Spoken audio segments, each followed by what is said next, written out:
Chapter 1082. Before He Yinji could answer, little Chi had already seen Cheng Hui waving at her from the field. This person had arrived earlier, and was followed by a group of little kids. With Cheng Hui around, little Chi believed that unless Master Xiao gave the order, He Yinji would not be able to take her away. Therefore, she returned the phone to He Yinji. She was still very curious about what He Yinji had said to Master Xiao, and how the two of them had communicated. However, He Yinji's expression was mysterious. It seemed that he did not intend to tell little Chi this little story. As a man, he naturally had to be open and aboveboard. He Yinji had long seen through Master Zhao's character.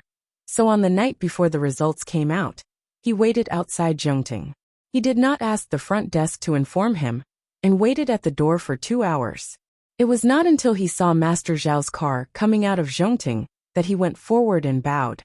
Master Xiao rolled down the window, and his eyes were sharp. "What's the matter?" "Tomorrow, I want to take Xiao Wan to the village for a few days. I hope I can get your permission." Sheng Xiao did not say anything. He looked He Yinji up and down. 2 seconds later he said, "Approved." Then he rolled up the window. "President, why do you indulge this child so much?" Su Che asked as he drove. He was really puzzled. "Because he has restraint that most adults don't have," Sheng Xiao replied indifferently. "If it were any other 14-year-old child, it would be fine if he kidnapped your daughter. It would be fine if he just explained that he was playing. It was more likely that he would evade and shirk responsibility. However, He Yinji came directly to Sheng Xiao and waited downstairs for 2 hours. He did not deliberately disturb him, and waited patiently for his prey. Master Xiao felt that there was no need for him to worry about his daughter's safety. He Yinji did this because he could bear all the responsibility. After that, Sheng Xiao asked Cheng Hui to help little Chi pack her things and settle her down in advance. He also asked Cheng Hui to pass his number to He Yinji. His daughter was indeed used to seeing pearls and diamonds outside, but she did not have the chance to experience the simplicity of the countryside. To her, this was indeed a rare experience. "Young master, you really brought Miss Sheng here. There's nothing good here." Auntie Hong was a little troubled. Auntie Hong's house was a very simple courtyard located on a lake. Little Chi had never seen these things before, so it was naturally very fresh. "Auntie Hong, she eats whatever we eat. She's not that spoiled." He Yinji put down his luggage and looked at his grandmother. "Grandma, do you like this?" "Grandma," he nodded, waving the palm leaf fan in her hand. She was very satisfied.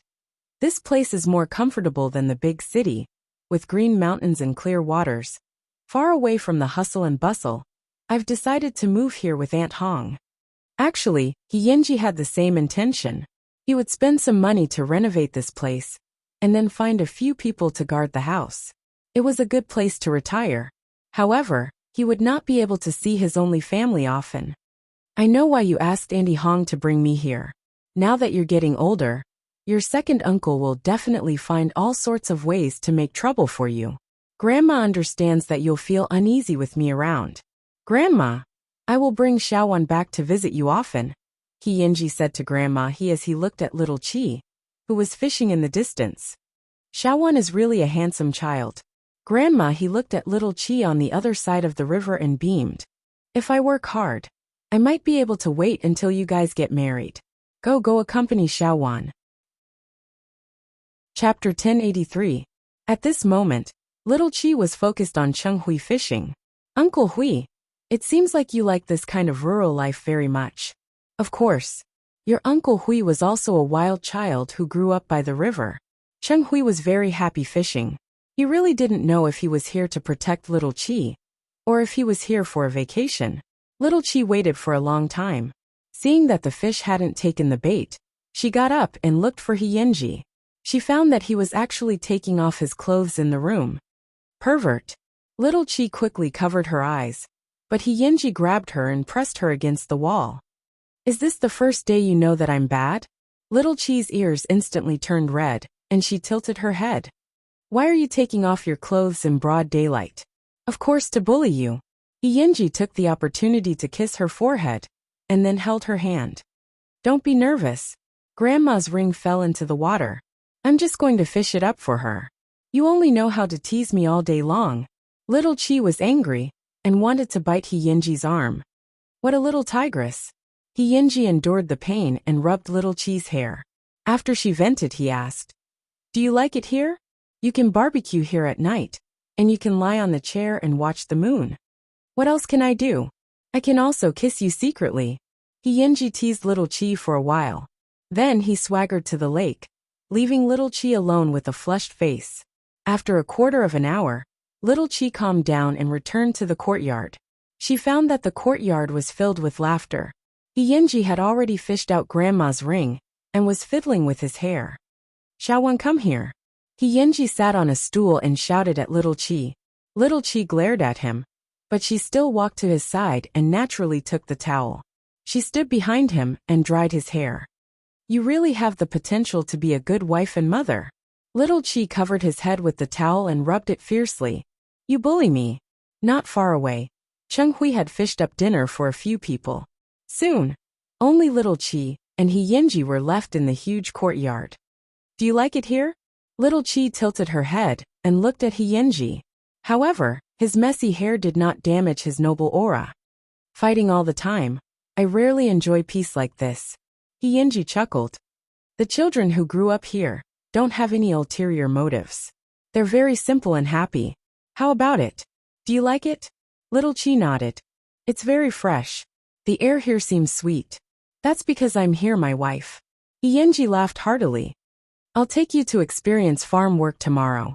She didn't know why, but every day with He Yinji seemed to be full of novelty and anticipation. That night, Little Chi slept in a room alone, while He Yinji and Uncle Chung slept in the same room. However, before midnight, Little Chi heard a knock on the door. Little Chi carefully got up and opened the door. Then He Yinji pressed her against the door. "You're very bold, aren't you? How dare you open the door? Why didn't Uncle Hui break your legs?" Little Chi pouted. "Let's go, I'll take you out to sleep." Little Chi's heart instantly raced. Could it be He Yinji? As it turned out, she was overthinking, because He Yinji had set up a camping tent in the yard. Then He Yinji pointed at the tent and said to Little Chi, "Sleep inside tonight and watch the sunrise tomorrow morning." "What about you?" Little Chi asked as she got into the tent. "What do you think?" He Yinji asked naughtily. Chapter 1084. I said, "You won't come in at all." After getting to know him for the past few days, Little Chi was confident that He Yinji only liked to take advantage of her with his mouth, but he didn't have any dirty thoughts in his mind. He Yinji chuckled and covered Little Chi's head with the blanket on the rocking chair. He hugged her head and kissed it hard. Then he said, "It's your first time in the wilderness. It's inevitable that you'll be scared. I'll keep watch for you." As expected, Little Chi took off the blanket on her head and curled up in the tent to sleep peacefully. The young man outside the door sat on the rocking chair with a cattail leaf fan and chased away the mosquitoes for most of the night. Actually, He Yinji had too many things he wanted to do to Little Chi, but it wasn't time yet. Even kissing and hugging her sometimes felt like a kind of blasphemy. Life in the countryside was very pleasant. Little Chi and He Yinji stayed in the small courtyard for 3 whole days. In these 3 days, Little Chi had seen what it meant to be truly natural and simple. Moreover, she could now accurately distinguish the 5 grains and miscellaneous grains. The morning they returned to Jianchuan, He Yinji rode his motorcycle and said goodbye to Grandma He with Little Chi. This was because from today onwards, He Yinji was prepared to face the storms of Jianchuan alone. During the holidays, He Yinji worked part-time in a bookstore. When he was resting, he would ride his motorcycle off-road in the mountains with Little Chi. That year's summer vacation was Little Chi's happiest days. Soon, Jianchuan High School welcomed the start of the new semester. Little Chi and He Yinji had agreed to report to the school one after another. However, in the 2 days of school, Little Chi did not see He Yinji. She had called He Yinji, but he did not answer. Instead, he replied to a text message and said that he was visiting his grandmother in the village. Since that was the case, Little Chi did not ask further. However, on the day of school, Little Chi still did not see He Yinji. Therefore, Little Chi had been absent-minded the whole day. When Yinjin saw that, she took the opportunity to ask her after class, Where's he, Yenji? Little Chi shook her head in confusion. In fact, she had a premonition that every time he Yenji disappeared without saying goodbye, he was in trouble. What about this time? Isn't he your boyfriend? You're not contacting him? Little Chi couldn't answer anything. She had been so happy during this period of time that her vigilance had deteriorated. It had been a long time since he Yenji had fought. Little Chi was touched by Yenjun's question, so she didn't wait for school to end. On the first day of school, she left early and went to he Yenji's house, but it was empty. Little Chi called Cheng Hui again and asked him to send her to the countryside. However, Cheng Hui, who had always doted on her, did not agree this time. Miss, school has already started. Master Xiao told me not to take you away from Jianchuan. Why? Little Chi asked Cheng Hui. The more Xing Xiao was like this, the more she felt that something was wrong. Suddenly she panicked. Miss, you should listen to Master Zhao's arrangements. Little Chi was not the kind of child who was obedient. In fact, she had her own opinions on some things. She went straight to the billiard hall and asked the owner to borrow his old motorcycle. Relying on her memory, she rode to Aunt Hong's hometown. After 3 whole hours, she entered the familiar village. However, the small courtyard that was originally built on the lake had already been reduced to ashes. Chapter 1085. Little Chi found it unbelievable. She quickly grabbed the nearby neighbor and asked, Auntie, where's that family? The plump auntie glanced at Little Chi and quickly shook her head. She sighed. A few days ago a few men came. They stabbed Xiao Hong and burned the house. The fire burned for a day and a night before it stopped. I wonder if old madam he has also turned into ashes. Have you seen he Yenji? The auntie shook her head. I saw him once the day before yesterday. It was very hurried, and I haven't seen him since. Little Chi was stunned on the spot. At this moment, her emotions were extremely complicated. She felt that she would never see he Yenji again. But she also felt that he Yenji would definitely contact her again. It was just that it was not safe now. Little Chi squatted on the ground and dialed he Yenji's number over and over again. However, the system kept reminding her that the number she had dialed was no longer in the service area. Little Chi squatted on the old site of the courtyard for most of the day. It was not until late at night that Cheng Hui drove over to pick her up. Miss, let's go home. Little Chi raised her head in a sorry state and asked Cheng Hui. Did you already know? I only got the news early in the morning. Cheng Hui answered Little Chi seriously. Miss, it's the gang seeking revenge. He Yenji's whereabouts are unknown. Master Xiao has already sent people to look for him, but there's no sign of him. During this period of time, he hasn't provoked anyone from the gang.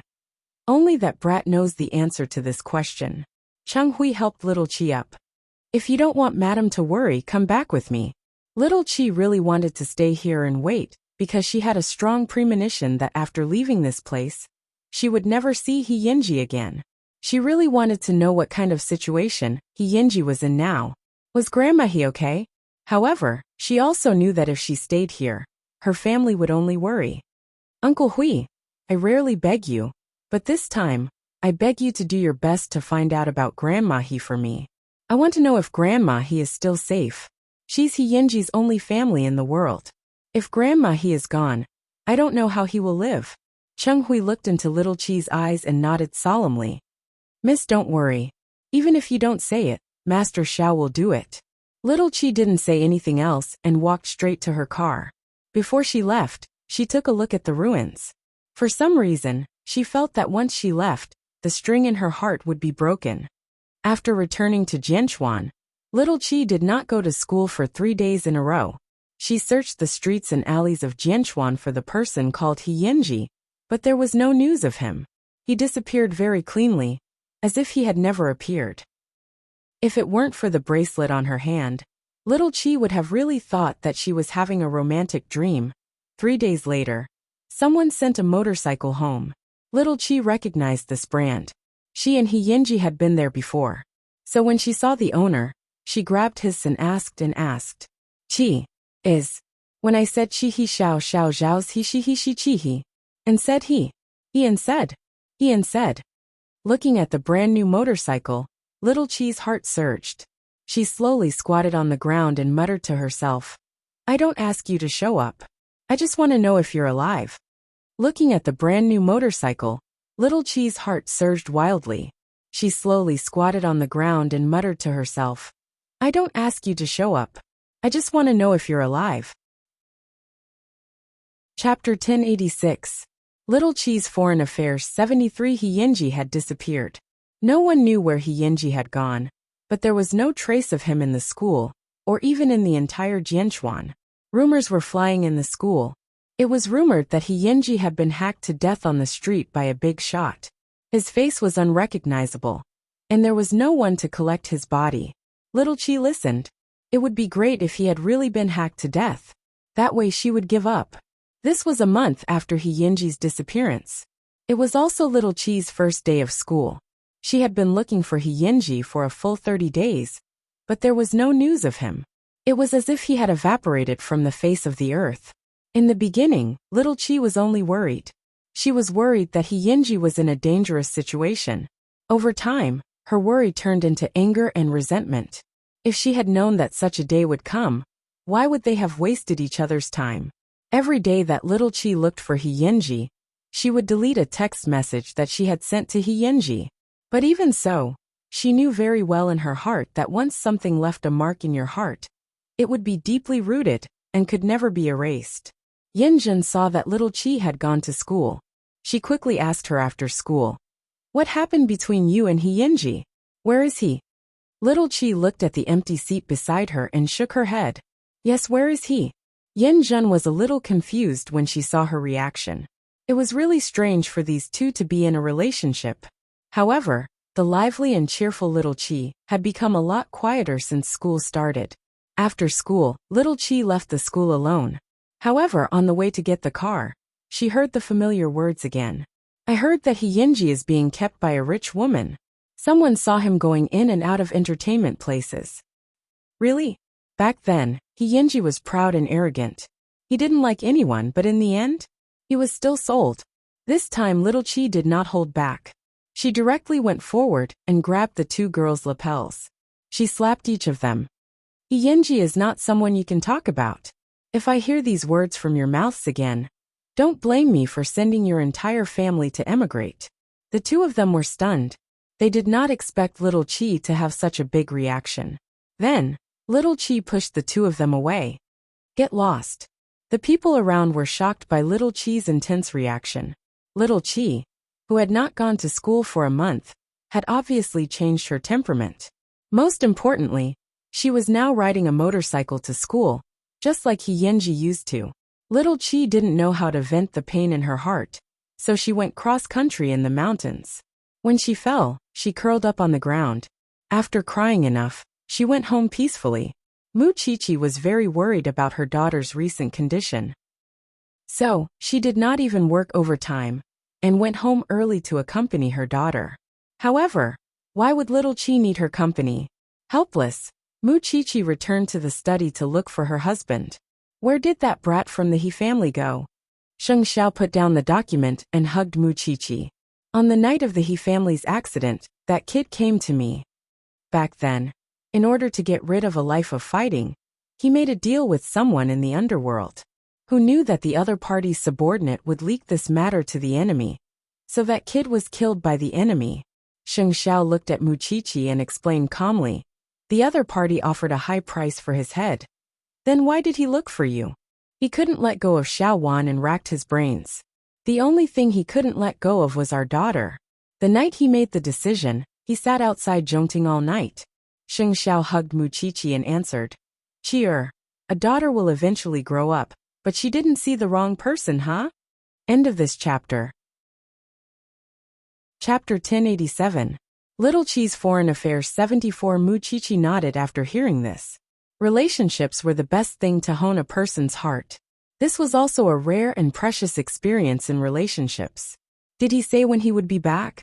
Even someone as powerful as Sheng Xiao could not answer this question. Therefore, he could only shake his head. However, what the couple did not know was that Little Chi was just outside the door and heard their conversation. Then, she returned to her room without a word. Unknowingly, Tears had already streamed down her face. However, this still did not stop little Chi from hating Hyunji. However, the more she hated someone, the easier it was for her to live like him. 5 years later, Jianchuan High School. The current little Chi was famous for doing whatever she wanted in school. She had learned all of Hyunji's bad habits. As a third-year high school student who was about to graduate, the form teacher had long given up on disciplining her. After all, with little Chi's identity, who could control her? It was another Friday. Before the afternoon break, Yin Jun threw a note and asked little Chi to accompany her to meet an online friend. In this era, there were still people who had pure online relationships, but there was nothing she could do. Who asked Yin Jun to be her only friend? After school, little Chi rode her heavy machine and brought Yin Jun to the restaurant where she had agreed to meet the online friend. She did not expect it to be a 5-star hotel. After the two of them got out of the car, little Chi rolled her eyes. There's only one purpose for a man to meet at a place like this, and that is to sleep with you. No. Yin Jun held little Chi's arm and said, he explained to me that this hotel is owned by his family. You even got a rich husband? Little Chi rolled her eyes even more. That kind of rich family's kids are usually just playing around. Just accompany me to meet him. With you around, I'm not afraid of losing out. Little Chi crossed her arms impatiently. Her brown eyes were filled with helplessness. I'm afraid of you. In just a few years, the two of them had changed their personalities. Little Chi became more and more handsome, and Yin Jun became more and more feminine. The two of them appeared in the hotel and immediately attracted the attention of a group of men. When the waiter came over with the menu, little Chi took a look and threw it to Yin Jun. However, the moment she looked up, she was suddenly stunned. The 7 or 8 men walking toward them walked very fast. But even in a flash, little Chi still saw one of them wearing a black trench coat. He had a white shirt on the inside, black casual pants on the lower half, and a pair of brown leather shoes. Little Chi immediately got up from her chair, which surprised Yin Jun. Who did you see? Little Chi quickly held her trembling hands and pretended to sit back on the chair, as if nothing had happened. No.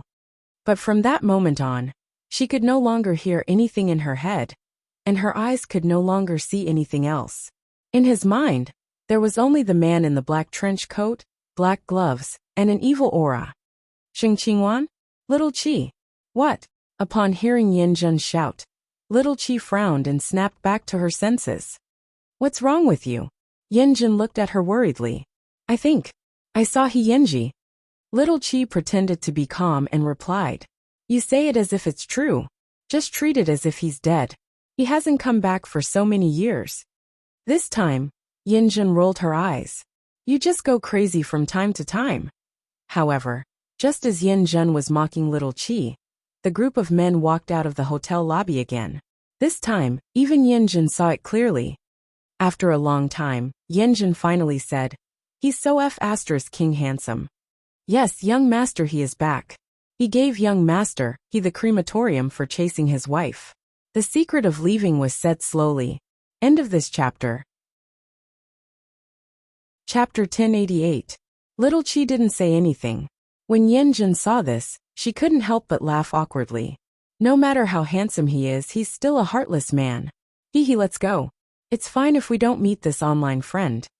Of course, why not? Little Chi turned her gaze away and pretended as if nothing had happened. Don't try to be brave. Yin Jun exposed her. All these years, who do you think you are? Is it worth it? But look at Hyunji. He has a group of subordinates behind him. If he really remembers you, why didn't he look for you? Wanwan, wake up. You're Sheng Zhao's daughter. What kind of man can't you get? Little Chi felt her throat burn, and even her breathing became extremely heavy. It's my fault. Why did I have to meet an online friend? After saying that, Yin Jun pulled little Chi away from the hotel. When she returned to the garage and saw the motorcycle in the garage, little Chi felt her cheeks burn, as if she had been slapped in the face. Therefore, she called Chung Hui directly. Uncle Hui, come and pick me up. Where's the motorcycle? Yin Jun asked her. Return it to whoever gave it to you. Little Chi only said these words. Then the extended Rolls-Royce stopped at the entrance of the hotel. Little Chi threw the car keys into the trash can and stepped into her car. It had been 5 years. It was good that he was dead, but she suddenly felt that she couldn't accept that Yenji was still alive and not looking for her. Since he was still alive, then the things that she had guarded for 5 years were meaningless. Therefore, she resolutely threw away the motorcycle that Yenji had given her, including the phone that she had used for 5 years. She wanted to be herself. On the way back, Little Chi didn't say a word. Chung Hui looked at her through the rearview mirror. After a long while he said, "Miss, this is probably the last time I'll pick you up." When Little Chi heard this, she looked at Chung Hui in surprise. "Uncle Hui, even you are leaving me?" "Miss, this is Sir's arrangement. Tomorrow a new shadow will take over my job. I also want to get married and start a family," Chung Hui said helplessly. "All these years, you and Sir have taken good care of me. I know that. But my mother is old and needs her son by her side. So after much consideration, I finally decided to return to my mother. All good things must come to an end. I hope that everything will go smoothly in the future." Mississippi. Little Chi didn't say anything and continued to be silent. When they reached the entrance of the banyan courtyard, she sobbed and asked Chung Hui, "Do you have enough money?" "My dad. Mr. has given me a generous salary. All these years, he has never treated me unfairly." Little Chi opened her mouth, but could not say anything. She could only say, "That's it then, Uncle Hui. Everything goes smoothly." Chung Hui looked at Little Chi's thin back and felt a little sorry for her. In fact, he didn't want to resign. He wanted to be transferred. This matter was supposed to wait until next year, but Sheng Xiao suddenly had other arrangements. So, Cheng Hui was transferred ahead of schedule. Cheng Hui did not know who Little Chi's new shadow was, but he hoped that the young lady would be healthy and happy in the future. This night was not easy for Little Chi. When she saw He Yinji again, the shadow that had taken care of her for many years had also left. Little Chi locked herself in the study for the whole night.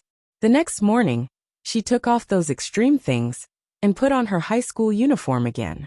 However, before she went to school, she saw Sheng Xiao waiting for her in the dining room. "Dad, the new shadow is reporting downstairs. This time, you don't have to worry about him leaving halfway." Sheng Xiao seemed to know what she was upset about and comforted her gently. "Okay." Little Chi nodded slightly. After breakfast, she picked up her school bag and went to school. However, the moment she opened the car door, she was stunned. Chapter 1089. It was just a side profile, but it was uncanny, resolute, and handsome. The other party tilted his head slightly with a smile on his lips. "I'm your new shadow, He Yinji." After hearing this, Little Chi opened the door and got out of the car. He Yinji seemed to have expected her to have such a reaction. He got out of the car and stopped her. "Xiaowan." Little Chi raised her head and slapped him with all her strength. "Get lost." He Yinji tilted his head, but still pulled her into the car. "Let's go to school, Mississippi." Little Chi sat in the back seat and twisted her body, not wanting He Yinji to see her expression.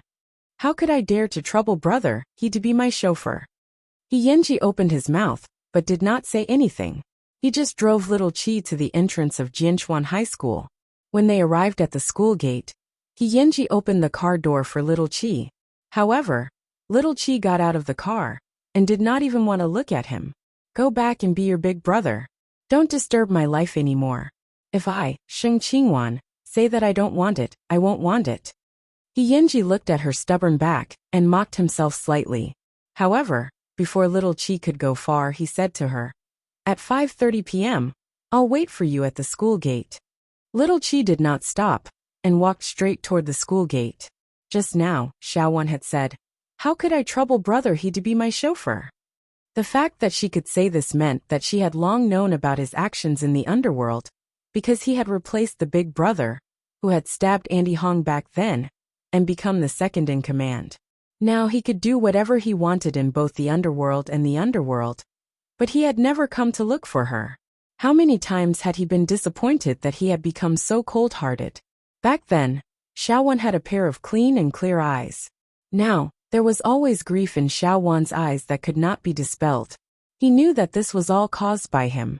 He had imagined the scene of their reunion thousands of times, but he did not expect her to say such decisive words.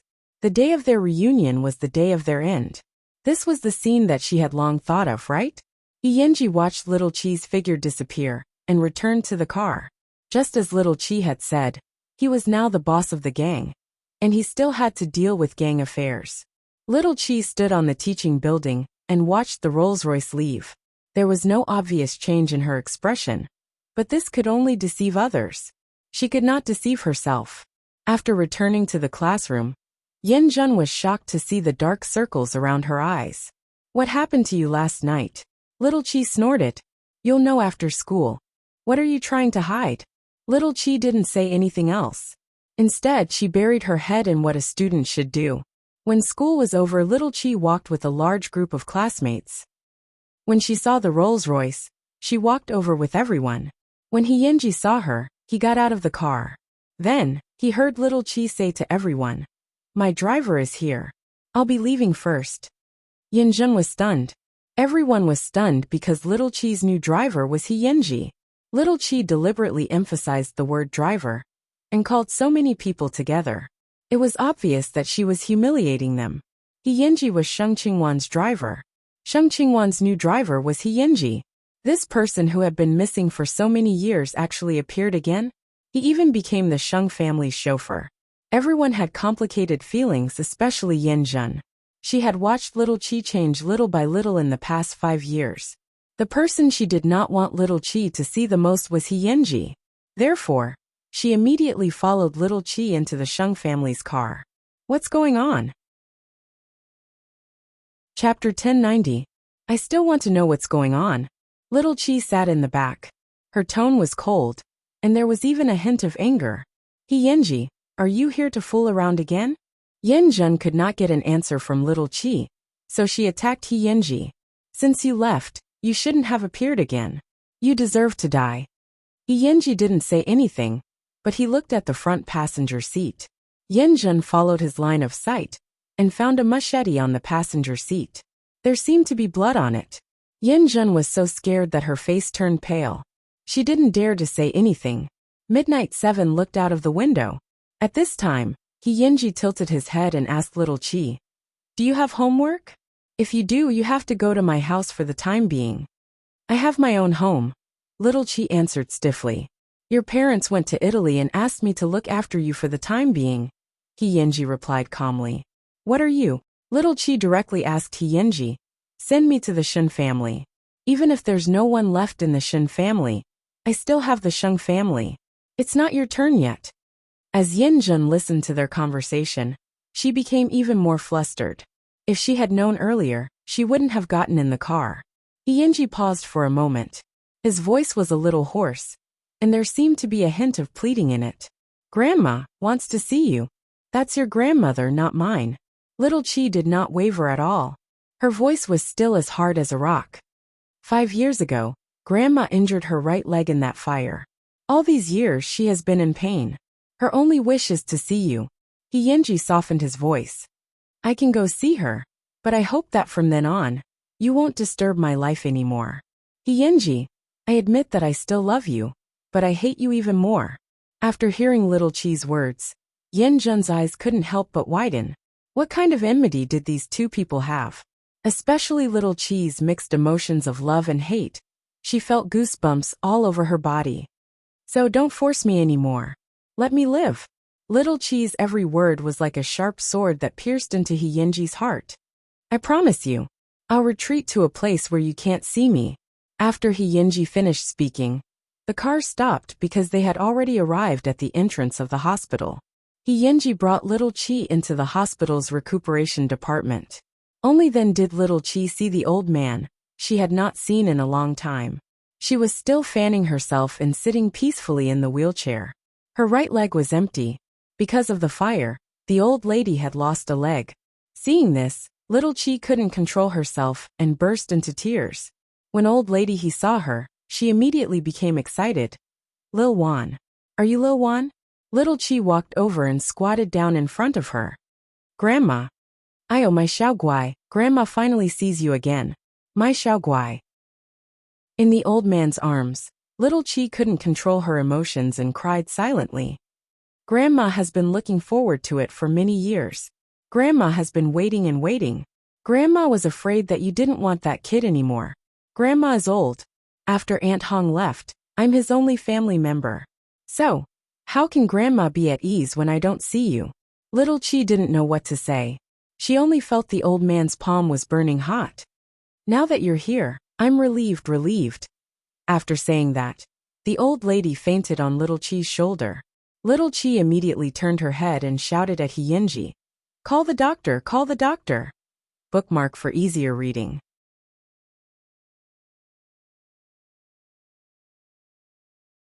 Chapter 1091.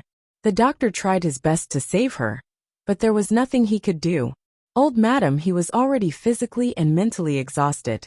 The reason why she endured the pain was because she had strong willpower to hold on, and wanted to see Little Chi again. Without seeing Little Chi, she couldn't stop worrying about Hyunji. Now that she had seen him, and her wish had been fulfilled, she didn't want to hold on anymore. She couldn't hold on anymore. Seeing the kind old lady on the hospital bed, Little Chi cried out loud. Behind her, Hyunji reached out to hold her waist. Why did you let me see this? Hyunji, you and I are not from the same world. Why did you have to drag me in? What is this? Little Chi punched Hyunji's body excitedly. I really wish I could kill you. Hyunji wrapped his arms around Little Chi and squatted on the ground to comfort her. I know I'm very selfish, but this is Grandma's only wish. She has been in pain for too long. I don't want her to continue to be in pain. Since you knew she was in pain, why didn't you appear earlier? It's been 5 years. Hyunji, what's the point of you appearing now? The murderer who killed Andy Hong was executed yesterday, Hyunji said hoarsely. Why would I drag the old weak, sick, and disabled with a belly full of hatred and a kill order to stay by your side? Little Chi was speechless. She could only lean on Hyunji's shoulder and cry bitterly. Xiao Wan, I don't have any relatives anymore. At this moment, Hyunji's voice was low and broken. Little Chi closed her eyes. She didn't want to think about anything. She just felt too tired and wanted to sleep. Hyunji hugged Little Chi and watched as she fainted. Then he picked her up. Yen Zheng was outside the ward. Seeing this, she quickly asked, Where are you taking Little Chi? There's a funeral at home, so I won't send you off. With that, Hyunji left the hospital with Little Chi in his arms. This time, Little Chi slept very soundly. When she woke up, she found herself in an unfamiliar room. At this moment, it was dark outside the window. Little Chi got up to open the door, but was stopped by the man outside. Miss Sheng, brother, he told you to rest well. Where is he? Little Chi asked. Downstairs. Hyunji's subordinate answered. Little Chi went downstairs barefoot, and saw that the living room downstairs had been decorated into a morning hall. In the middle of the morning hall, there was a photo of old Madam He. In the photo she looked so peaceful. Hyunji stood in the middle of the morning hall with a gloomy expression. Little Chi looked at this man from behind. Her heart suddenly ached. But this did not mean that she had to forgive Hyunji. She said that she still loved this man, but at the same time, she hated him very much. As if sensing someone behind him, Hyunji turned around and saw Little Chi looking at him with a pale face. He whispered, Why don't you sleep a little longer? I want to go home, Little Chi answered hoarsely. All right. Hyunji only said one word. Then he ordered the subordinate behind Little Chi, Jichu, send Miss Sheng home. Brother He. Now. After saying that, Hyunji turned around and looked at the old lady's photo. Miss Sheng, can you not go? Brother He doesn't have any relatives anymore. The subordinate called Jichu looked at Little Chi pleadingly. Please, if you don't want to see him, go upstairs and rest. But can you not leave this place? Little Chi didn't say anything, but her heart ached. However, she still didn't leave heartlessly. She went straight up to the second floor and returned to the bedroom she had just been in. Bookmark for easier reading. Chapter 1092. Thank you, Miss Sheng. Ji Chu followed behind Little Chi and thanked her. His tone was humble and pitiful. Little Chi couldn't say a word. Perhaps, deep in her bones, she still had some expectations for Hyunji, but she didn't dare to admit it. After returning to her room, little Chi looked at Yinji's room again. There was a bed and a wardrobe. Other than that, there wasn't even an extra sofa. It was empty and cold. Was this really the room of a big shot? Does your brother he usually live here? Hearing little Chi's question, Ji-chu nodded. Yes, I've been with brother he for so many years. His life has always been so simple. He doesn't have much to do to pass the time. Then why do you know about me? Brother he hid it very well. In the underworld, he doesn't even dare to reveal the most important person to others. Isn't that equivalent to giving the other party a target? But I know because I've seen a photo of you in brother he's wallet, Ji-chu explained in a low voice. Every time brother he completes a big mission, he will take out the photo to take a look. I've secretly seen it a few times. Go out. Let me be alone. Little Chi's heart tightened when she heard Ji-chu's words. She didn't know what the man in the morning hall below was feeling at this moment. Little Chi lay on the bed. The smell of Yinji's body still lingered on the bedding. Under the familiar smell, little Chi relaxed her tense nerves and unknowingly fell asleep with the bedding in her arms. In the middle of the night, she was woken up by a nightmare. She wanted to sit up, but she found that she couldn't move her waist. Little Chi looked down and found an arm across her waist. Behind her, the man's even breathing could be heard. Other than Yinji, there was no one else. Little Chi struggled to get up, but Yinji held her down. Shawan, let me hug you for a while. Just for a while. I haven't forgiven you yet. Grandma is gone. From now on, who should I fight for? In the darkness, Yinji suddenly asked mournfully. This caused little Chi's body to tremble, and she suddenly felt so much pain that she couldn't control herself. Back then, when Aunt Hong was in trouble and Grandma was injured, there were people who offered a bounty of 200,000 to take my life. I left without saying goodbye. I chose to leave because I knew that Grandma would not be able to live without me.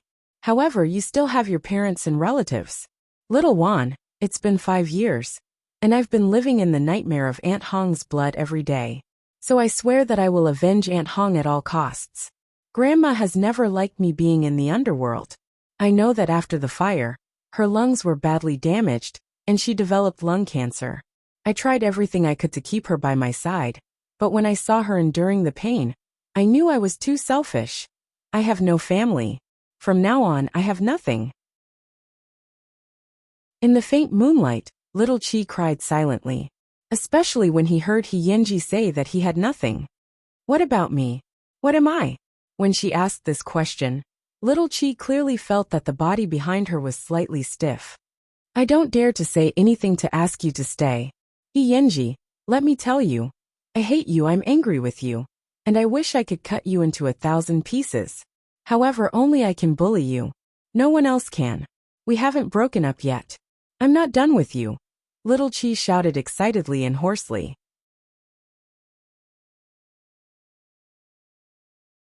Chapter 1093. After hearing this, Yinji fell into ecstasy. He quickly tightened his arms. The feeling of regaining what he had lost made him want to cry. Little Chi hugged Yinji's arm and couldn't help but cry. You bastard Yinji, *CK your ancestors. Why are you being reserved? Can I cut you into 8 pieces and make soup to drink?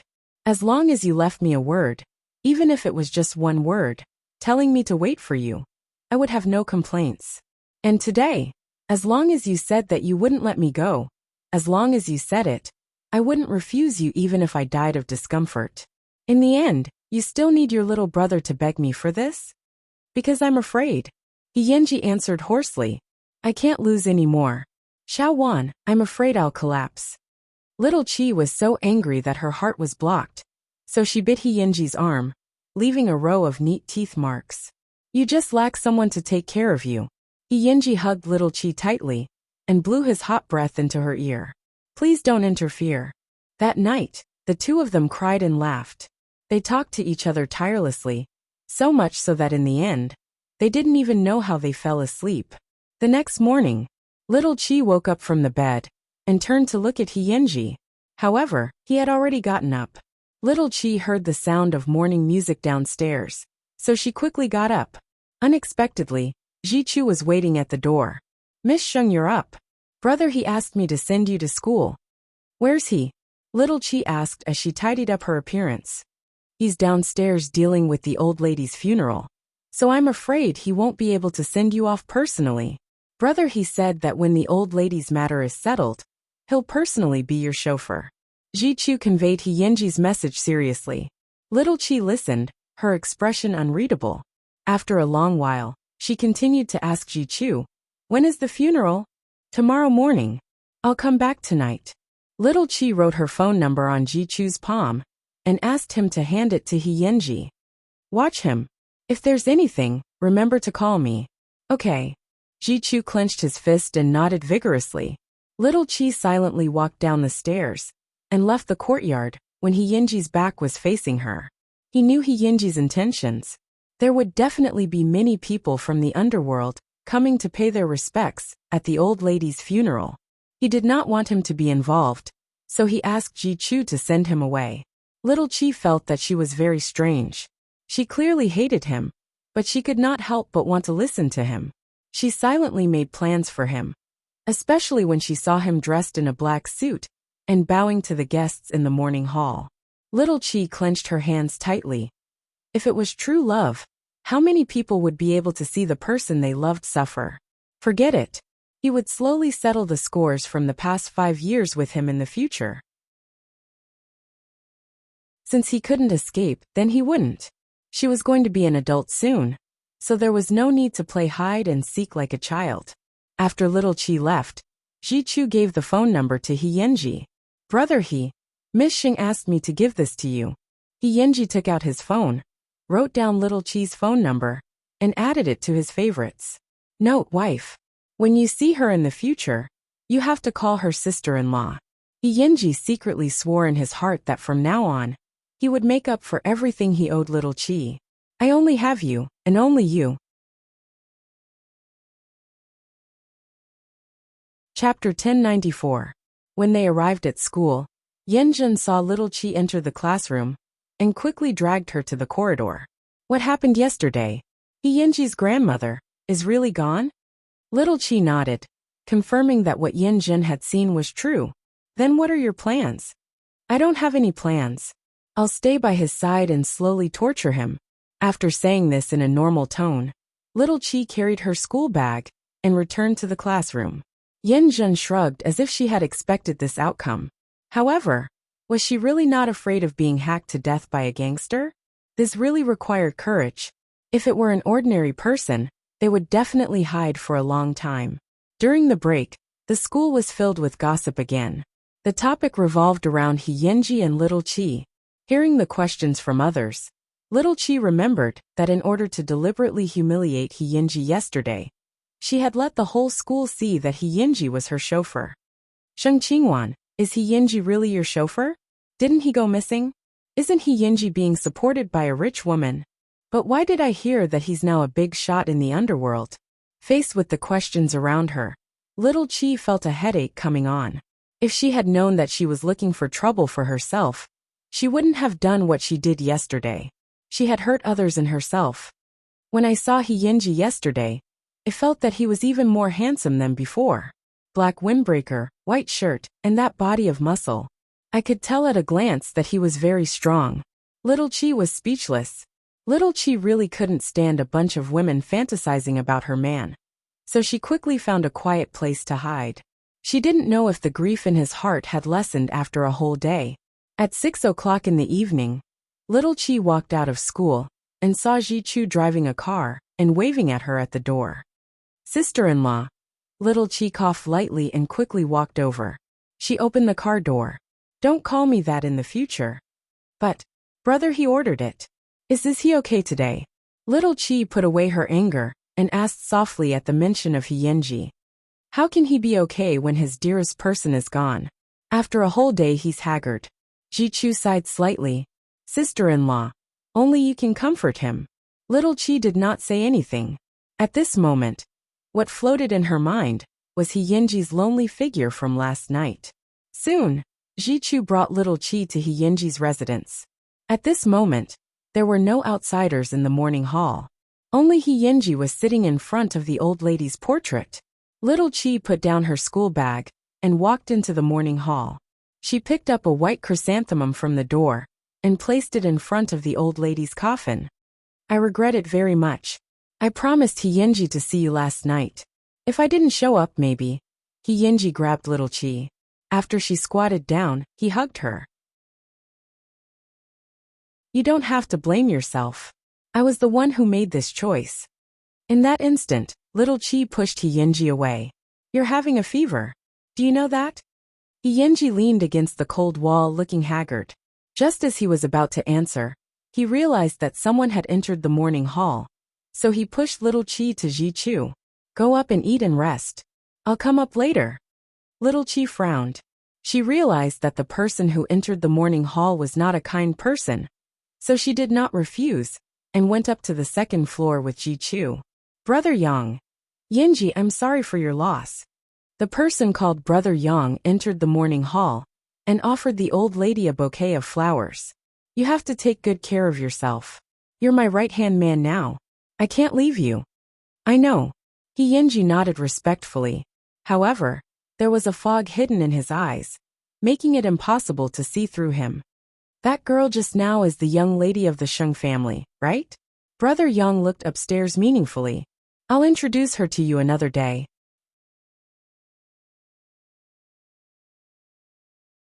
Chapter 1095. Brother Yang, please forgive her. Her family doesn't want her to have anything to do with the gang. Hyunji explained to the other party apologetically. You know. The other party patted Hyunji's shoulder and nodded. Brother Yang understands.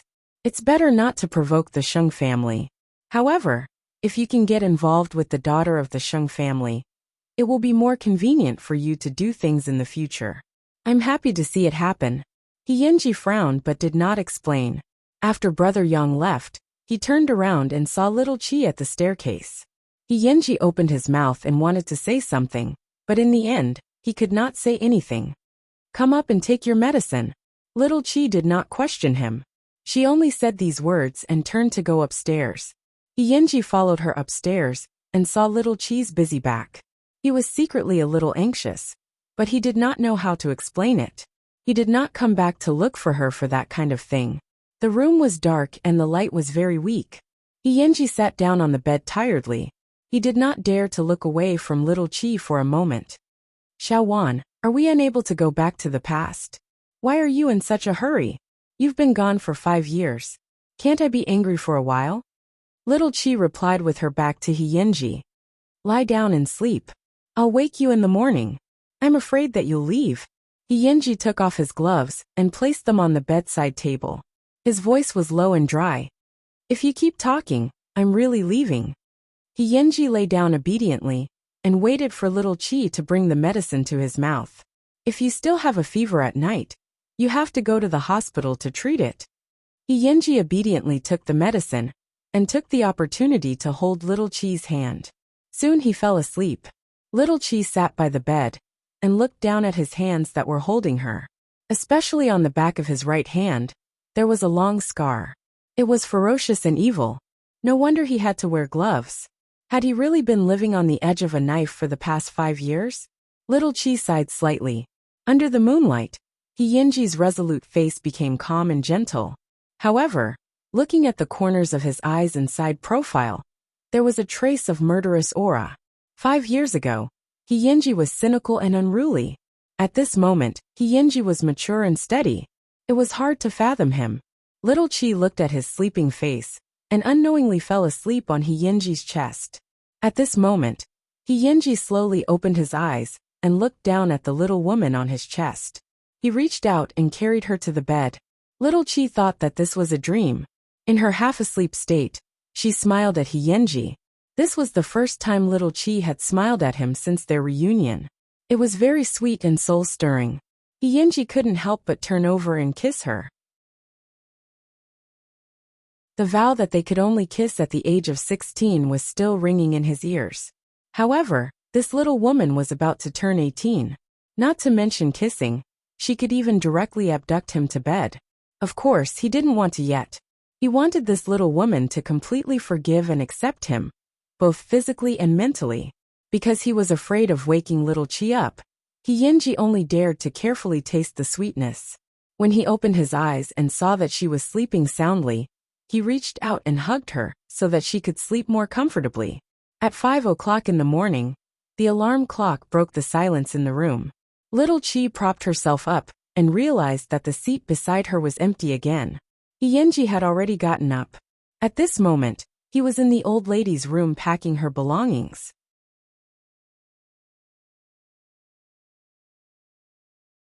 Chapter 1096. Everything here had the old lady's shadow and aura. Yinji stood in the room, tidying up the things one by one. His hands did not stop, but his back view was full of loneliness. Because he still believed that he had killed the old lady. If he had not made a deal with Brother Nan back then everything that happened later would not have happened. Auntie Hong would not have died, Grandma would not have died, and his family would not have left him one by one. With this thought in mind, he could not help but clench his right hand. The old lady's brooch in his palm pierced his palm, and blood flowed down. When little Chi saw this, she quickly walked up, raised his right hand and scolded, "Let go. Don't you want your hand anymore?" "I don't." Yinji let go of his right hand, and looked at the blood-stained brooch in his palm. "Because I killed Grandma. Grandma never blamed you. Even when she died, she was still worried about you.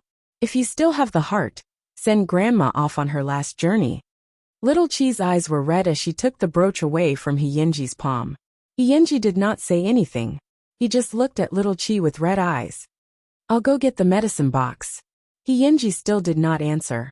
He just used his left hand to suddenly hug little Chi into his arms.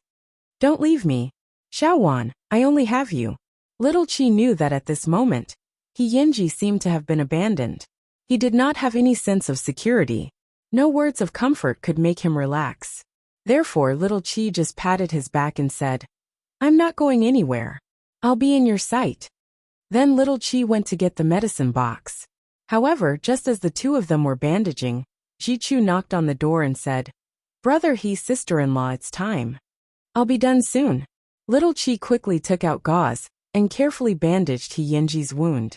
Yinji looked at his palm that was wrapped in gauze, and then at the back of his right hand. If Xiaowan had been here, he might not have left such an ugly scar. "Let's go."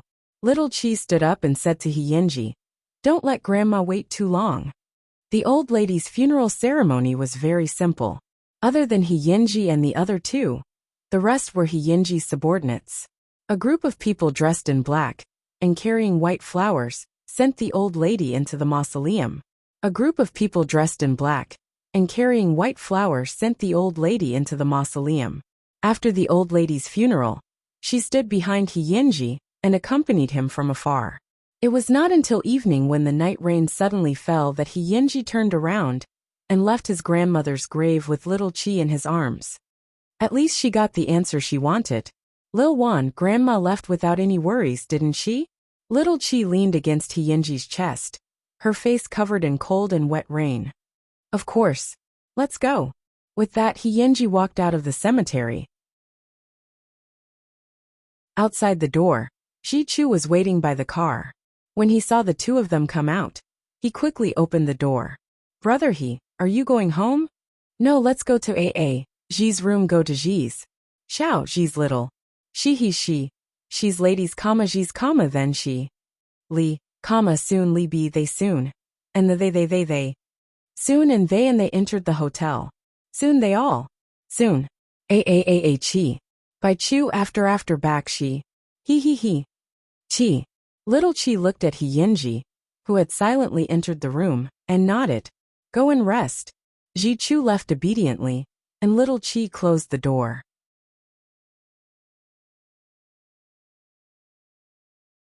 Chapter 1097. Inside the room, Yinji didn't turn on the lights. He just sat on the sofa wet. Little Chi walked behind him and wanted to take off his coat for him, but Yinji stopped her. "No need. I'm afraid I won't be able to control myself." Little Chi's hand paused. Then she said above his head, "Yinji, I'm no longer who I used to be. I can do whatever I want. Do you still need to worry so much about us?" Yinji didn't say anything. This time, even if you die, Your corpse will be mine. Little Chi whispered into Hiyenji's ear, and then continued what she was doing. This time, Hiyenji didn't stop her. Soon, Little Chi took off his black coat. The originally white shirt, because it was drenched, stuck tightly to Hiyenji's body, as if he wasn't wearing it. Little Chi looked at the scars through the shirt. Then she went around to Hiyenji and squatted down. She unbuttoned his shirt one by one. At this moment, Little Chi was no longer as shy as before. Instead, she was like a woman as she looked at Hiyenji's gradually exposed chest. Shawan, okay. Little Chi nodded calmly. I want to kiss, Hiyenji said as he stared into Little Chi's eyes. Little Chi pinched his shirt and pecked his lips. Is that okay? Not this kind. It's the kind with desire. As soon as Hiyenji finished speaking, Little Chi held his face and kissed him without hesitation. Hiyenji's heart trembled. He immediately hugged Little Chi's waist, but she pushed him away. You want to infect me with the cold? Hiyenji was a little confused. He wasn't satisfied at all, so he couldn't help but want to kiss her again. However, Little Chi blocked him with her palm. Have you touched other women in the past 5 years? Hiyenji shook his head. Haven't you had sex? I looked at your photo and solved it myself. Does that count? Hiyenji asked as he removed Little Chi's palm. You're a big shot. You didn't bring a woman with you? This time, Hiyenji didn't answer. Instead, he pulled Little Chi onto his lap and said in a hoarse and sexy voice, If it's not you, I don't want anyone. After hearing this, Little Chi knew that part of his attention had been diverted because his bestial nature had returned. I said no. Little Chi refused righteously. I'm easily infected. Have you forgotten that I have an old illness? Hiyenji hugged her and sniffed her neck. He nodded. I'm going to take a shower. Of course. Little Chi got up from his legs and nodded, looking like a housekeeper. Hiyenji stood up and walked towards the bathroom. However, the moment he opened the door, he suddenly turned around and said to Little Chi, If you don't like me, I can handle it. I don't dislike you, Little Chi immediately replied. But, have you killed anyone? Have you sold drugs before? Have you done anything illegal? Faced with Little Chi's 3 consecutive questions, Hiyenji shook his head. I haven't done a single dirty thing because I know that once I'm really involved, it'll be impossible for us to be together again. Then why are you the boss? Because of this. Hiyenji took out his fist. I know what I'm doing. Go take a shower. Little Chi believed in him, because Hiyenji had a kind of cohesiveness that made people involuntarily submit to him wholeheartedly.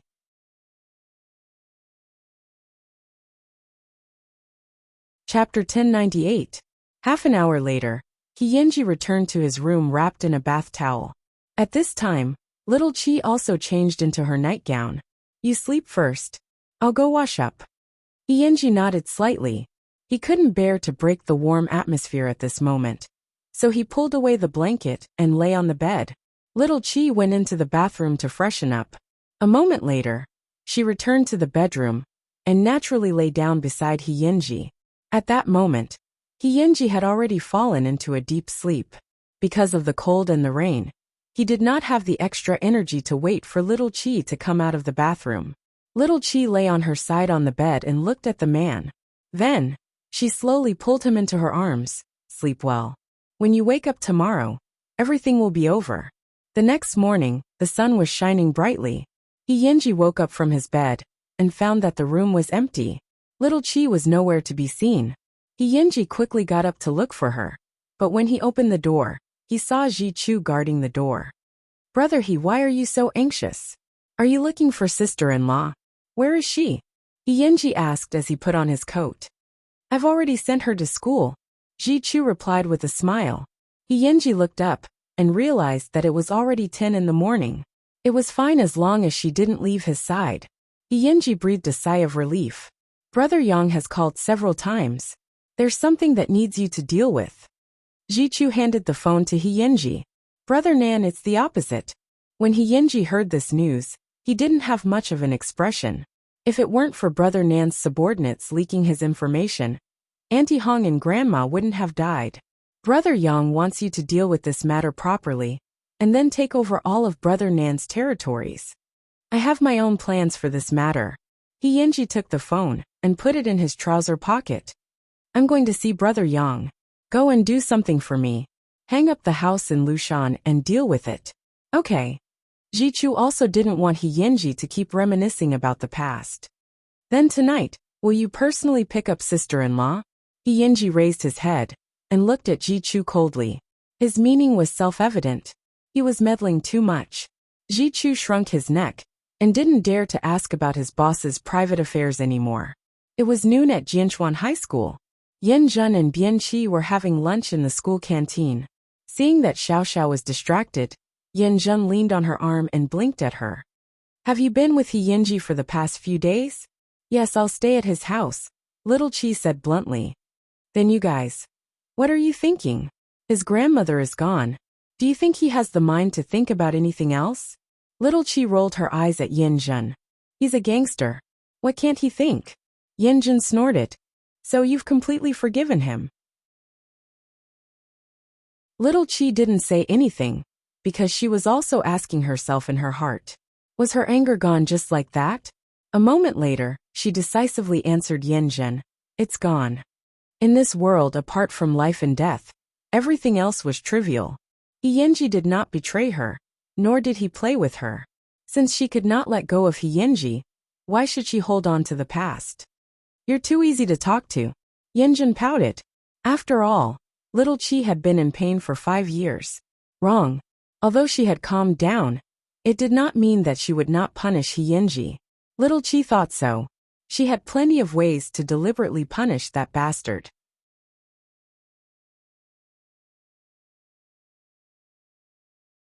Chapter 1099. At this moment, the business at Water Night was booming. Brother Yang had arranged to meet Yinji at the nightclub. At this moment, the two of them were already sitting in the private room. Brother Yang, who dominated both the underworld and the underworld, naturally had women on his left and right. He had a cigar in his mouth just like a big shot. Your grandmother just passed away. I didn't want to disturb your rest, but Anan is really too unconscious. All these years, I've been protecting him in the underworld and letting him live a good life. I didn't expect him to still have second thoughts. Yinji, tell me, how can a person's heart be so greedy? What do you want to do, Brother Yang? Yinji sat down on the sofa. He directly bypassed Brother Yang's words. Brother Yang pointed at him with his cigar and smiled. You're still like this. It's impossible to talk to you. Anan had some grudges with you before. I know. This time, I'll give you a chance to collect the debt. If you win, all his territories will belong to you. I'll vent my anger. Otherwise, people in the underworld will say that I can't even teach a subordinate well. Understood, Yinji said succinctly. I'll give you news in 3 days. You're leaving just like that. I'm going to pick someone up. Yinji stood up and answered. Brother Yang smiled meaningfully. Among the few subordinates around him, Yinji was the only one with a bright future. On one hand, he had the ability, and on the other hand, he knew how to change the background. However, Brother Yang also knew very well that this person was also the most dangerous person. Whether he was a sharp weapon or a stumbling block, it all depended on how the person who had him used it. At 6 o'clock in the afternoon, Yinji was wearing a brown windbreaker and driving the Sheng family's extended sedan. He was waiting for little Qi to finish class at the entrance of Jianchuan High School. Compared to his appearance a few days ago, Yinji today actually made people feel more lonely and distressed. After all, his closest relative had passed away. It was rare for his face to be haggard. People kept coming in and out of the school, especially the girls. Naturally, their screams were endless. However, this did not include the old, who used to be Yinji's form teacher. She walked in front of Yinji with a textbook in her hand. She pushed the glasses on the bridge of her nose and asked Yinji, Are you still receiving education? I'm just messing around, Yinji replied lightly. What a pity. After saying these 3 words, the old witch walked around the Sheng family's car and left Yinji's line of sight with her head held high. According to her, Yinji was so smart. He really shouldn't be such a hooligan. No matter what line of work he chose, he could still be at the top. Yinji didn't care at all, because he remembered who he was and what he was doing. That was enough. Soon little Chi and Yin Jun walked out of the school gate. This time, Yin Jun leaned on little Chi's arm. Do you have the heart to punish such a devilish appearance? See you later. Little Chi winked at her and walked to Yinji's side. Where are you going today? I'll send you back to the Sheng family. Your parents are back, Yinji said as he opened the car door. I won't. Little Chi refused as she got into the car. I want to continue staying in the hotel with you. There's no need for that. You have the final say and I have the final say? Little Chi asked. Yinji, your parents will ask about you. Moreover, it's against the rules for you to sleep with me. Yinji closed the car door, looking very mature. Your rules or mine? Little Chi asked again. Yinji, don't think that I'll let you off so easily. I haven't settled the score with you yet. Then, I'll take you cross-country in the mountains first. Then we'll watch the stars on the mountain. We'll go back to the hotel in the middle of the night and let you do whatever you want. Are you satisfied with this arrangement? Yinji consciously offered the program menu.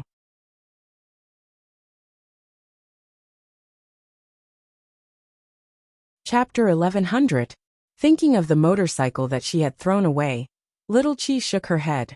I'm not going. I've already thrown the car away. Yinji was speechless. He started the car and took little Chi to the place where the two of them used to date 5 years ago. The narrow path had now become a wide road. The car is still there but the road is different, Yinji said calmly. It seems that I have to find another way to make my little wife happy. In that case, do me the honor of having dinner? Aren't you a big shot? Why are you asking me? Little Chi looked like she was waiting to be dominated. Yinji looked at little Chi from the rearview mirror and smiled silently. Then, he brought her back to the hotel and into the parking lot. Unexpectedly, after getting out of the car, little Chi saw the motorcycle that she had thrown at the hotel a few days ago. You saw me? Yinji curled the corners of his lips slightly and leaned against the front of the car. With a hint of self-deprecation, he said, If there's anything else in the hotel that attracts my attention, it's you. It's just that when you left, the car wasn't there anymore. My heart tightened. Because when you came, riding it made my heart beat violently. I searched the parking lot and found this little thing. Little Chi's actions at that time made him feel as if he had been on a roller coaster twice that day. Watching her ride the bike, he knew that she still had him in her heart. Seeing her abandon the car, he was terrified that she was about to give up on him. Fortunately, it was not too late. Since you care so much, why can't you hold back from looking for me? Little Chi turned her head and stared at Yinji as she asked seriously. How do you know that I haven't looked for you? Yinji asked naturally. Little Chi was stunned. Don't say anything else. Let's go up and eat. The hotel should be ready. Yinji was afraid that little Chi would feel burdened. So he deliberately looked at his watch and then stood up to hold her hand. However, little Chi's attention was still on Yinji's words. She really wanted to know when he had appeared by her side. The two of them got into the elevator and soon arrived at the top floor of the hotel. Little Chi followed Yinji into the hotel restaurant. At this time, Ji-Chu came up to them. Brother sister-in-law, go down and rest. Just keep an eye on what I told you, Yinji said calmly. Understood. Looking at the entire restaurant, there were only Yinji and Ming-Chi. This should be the result of booking the entire restaurant. Yinji was the first to pull out a chair at one end of the dining table. Then he reminded little Chi. What happened? I don't like these fancy things. Little Chi suddenly said very seriously, Yinji, there are too many mysteries about you that I can't understand. These things have always been intertwined in my heart. Do you think I'm in the mood to sit down and eat slowly with you? You have to know that if you don't plan to be completely honest with me, then no matter what we do, my mind will only be filled with the pain of your disappearance. We are separated by hearts. Other than being careful and sensitive, there is nothing else. I'm already past the age where a little girl needs to be coaxed, boss he. You should think about it carefully first. Yinji pursed his lips. His expression was a little complicated, mixed with a trace of sadness. He didn't know that little Chi had matured to this extent. We have to eat first, right? If it's this, I'd rather eat a bowl of noodles on the street. After saying that, little Chi turned around and left. Yenji smiled helplessly and followed closely behind.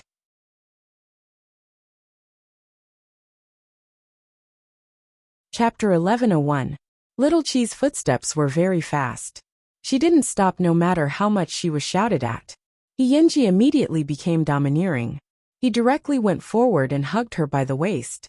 Then, he used his fastest speed to return to the hotel room. Little Chi struggled in his arms, but Yenji threw her on the bed. "Don't move. Let go of me." The two of them spoke at the same time, their noses touching. Even when they had slept in the same bed 2 nights ago, the two of them had never been so close. "I'm not telling you not because I don't want to. I just don't know where to start. Also, I just want to use my actions to tell you what I really think. Little Juan, isn't it more reliable to do it than to say it?" In such an ambiguous position, he was still talking about doing it or not. Little Chi immediately let her imagination run wild. "Get out of the way first." Yenji admired Little Chi's feminine side and suddenly smiled. "Are you shy? How can you not blush when you're being pressed down like this?" "I shouldn't be if I'm being pressed down by you." Yenji moved his body away from her. However, halfway through, he used his hand to hold Little Chi's softness. "You're developing well." "Yenji." Little Chi instantly exploded. This time Yenji laughed out loud. Then, he sat on the bed and pulled Little Chi into his arms. "You'll be mine sooner or later. Why are you so angry?" Little Chi leaned against that hard chest and couldn't break free no matter how hard she tried. She had clearly trained in combat skills over the years, but she didn't have much of an advantage over Yenji. "I'll slowly tell you what happened after I left Jianchuan, because it's too long and too torturous. However, for the past 5 years, I've thought of a way to visit you at the school gate every 3 months, but you've never seen me." Little Chi immediately deflated and hugged Yenji instead. "What if I like someone else?" "Quietly solve it," Yenji answered directly, but there was a hint of sharpness in his words. "I mean, I've changed my mind." Little Chi reiterated the main point of her question. "Then I'll lock you up. No matter how many years it takes, I want you to fall in love with me again." After Yenji said that, he stroked Little Chi's head a few times. "All right, aren't you hungry? I ordered 2 bowls of noodles. I'm going to clean up and change my clothes." "You said my parents are back?" Little Chi suddenly asked as she watched Yenji get up. "Yes." Yenji took off his windbreaker and nodded. "How did you convince my dad to be so biased towards you? Could it be that he favors men over women?" Little Chi was puzzled. Didn't other fathers-in-law make things difficult for their son-in-law? "Don't doubt your father's concern for you. That's because he knows very well that I'm the only one you really want." Yenji smiled confidently at Little Chi. "Then when will you officially visit my family?" Little Chi got out of bed and followed behind Yenji. "I want to ask you first. Does your family mind being a gangster?"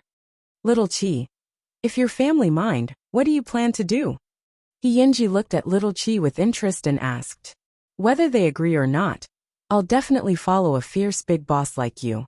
My family has all kinds of jobs, but there's no gangster gang." Yenji. Little Chi knew that she had won the round and smiled sweetly. However, it was her smile that Yenji suddenly held her cheek and kissed her fiercely. "I'll let you be proud."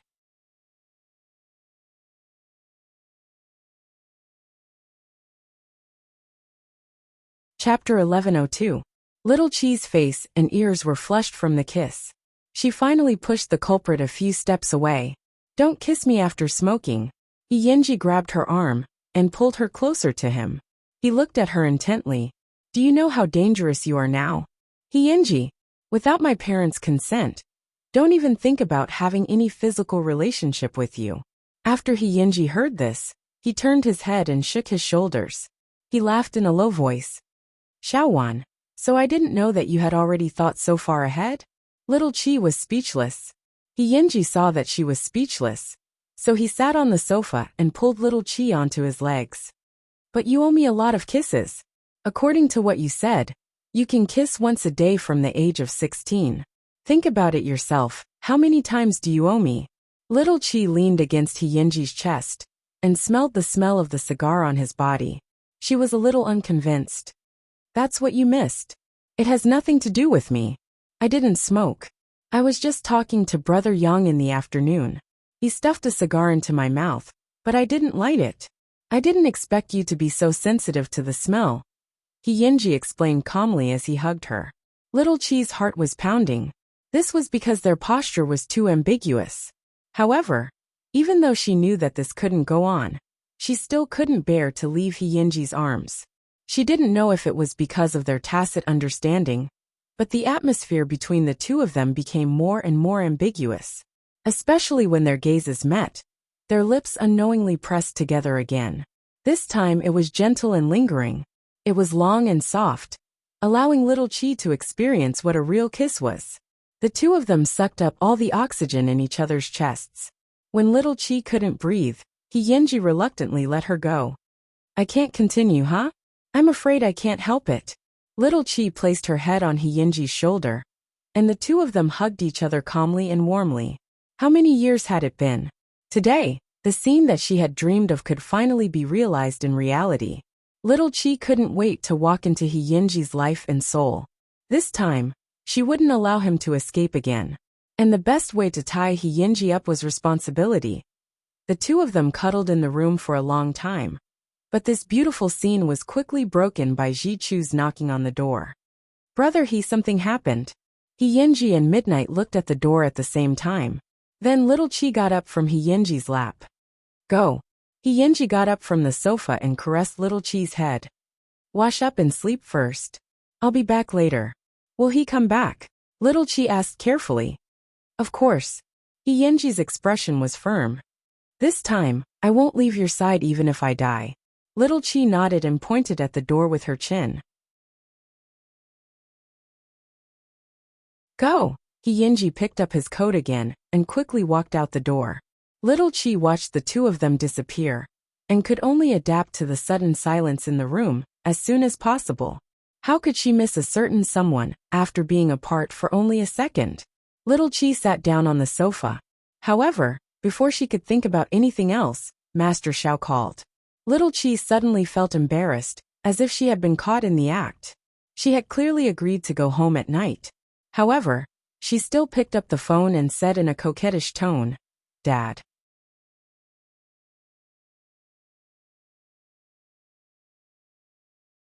Chapter 1103. Why? Do you still see me as your father? Master Zhao's tone was unclear. It was obvious that he was quite dissatisfied with Yinji not sending little Chi home. I'll be back later. I'll be back tonight. Little Chi scratched her head, and her rationality began to return. What time? 10 o'clock? 12 o'clock? Or 5 o'clock in the morning?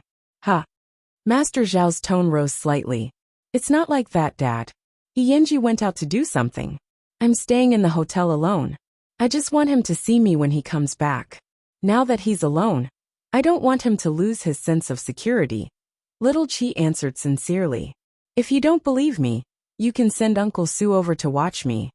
Your Uncle Su also has his own things to do. Master Zhao's tone softened. In terms of feelings, little Chi had combined his and Mu Chichi's temperament. Master Xiao could understand this. Dad, before 2 o'clock, I'll leave the lights on for you. This was already Master Zhao's biggest concession.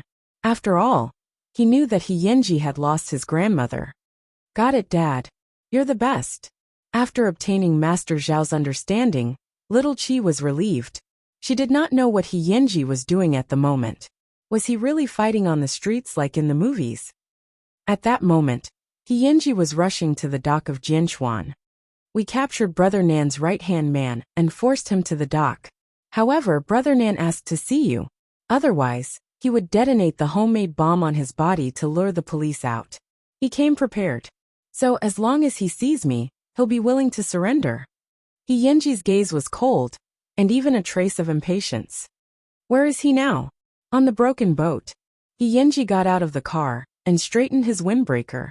His expression was dignified and sharp, and he had the air of a big shot. Brother he. His subordinates bowed and made way for this ruthless character. Unlike in front of little Chi, Yinji had quite a bit of prestige in the underworld. He never took people's lives, but he would definitely make them suffer a fate worse than death. Everyone knew that the person who had offended him had been chased by him for a year or two. In the end, because he couldn't stand He Yinji's revenge, he went to the police station and surrendered himself, admitting that he had killed someone back then. Brother he's on the boat, but it's very dangerous. He Yinji waved his hand and motioned for everyone to leave. We've known each other for a while. Since he wants to see me, I'll let him see me. But his subordinates were worried about his safety. Ji Chu hurriedly stopped his little brother. This kind of matter, brother he naturally knew what to do. He Yinji was wearing shiny brown leather shoes. Unlike the slovenly image of the other big shots who were nouveau riche, he would clean himself up every day. He was meticulous, and his taste in clothes was completely like an English gentleman. He Yinji walked onto the broken ship and saw Brother Nan sitting in the cabin. His eyes were filled with fear. Don't come over, or I'll light it up. Brother Nan held a lighter and revealed the explosives tied to his waist to threaten He Yinji. He Yinji did not go any further. He just squatted on the deck and looked at Brother Nan. Do you know what happened to the people who asked to see me in the past few years? Brother Nan's throat rolled, and he was sweating profusely. Yinji, back then, I was kind to you. Why did you repay my kindness with enmity? A favor? He Yinji snorted.